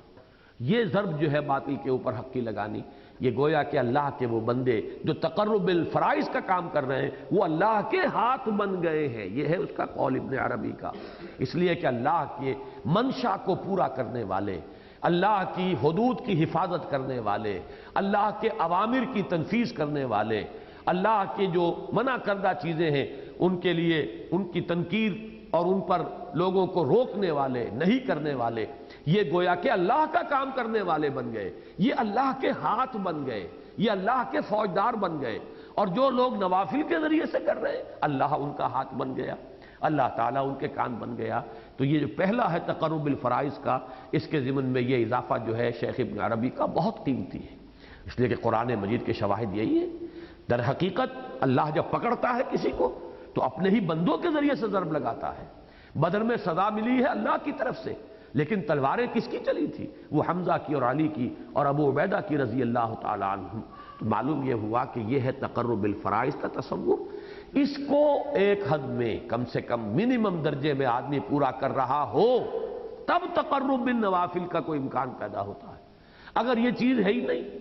نہ داعی ہے، نہ دین کی اقامت کا کوئی جذبہ ہے، نہ اس کے لیے کسی جماعت میں شمولیت کا کوئی خیال ہے، لیکن وہ تہجد کا ایک نظام چل رہا ہے اور اس کے اوپر خوب التزام ہے اور اس کی پابندی ہو رہی ہے، یہ چیز در حقیقت فلسفہ دین اور نظام دین کے اعتبار سے یہ اس جگہ پر صحیح فٹ نہیں ہے۔ عربی میں جیسا کہ کئی مرتبہ میں نے آپ کو بتایا، ظلم کہتے ہیں وضع الشیء فی غیر محلہ، کسی شے کو اس کے اصل مقام سے ہٹا کر کہیں رکھ دینا۔ تو دین کا یہ پورا ایک نظام ہے، اس میں جس شے کا جو مقام ہے وہیں پر اس کو رکھا جائے تب وہ بامانی بھی ہے، نتیجہ خیز بھی ہے۔ وہاں سے ہٹا کر چاہے آپ اس کو کتنا ہی بڑھا لیں،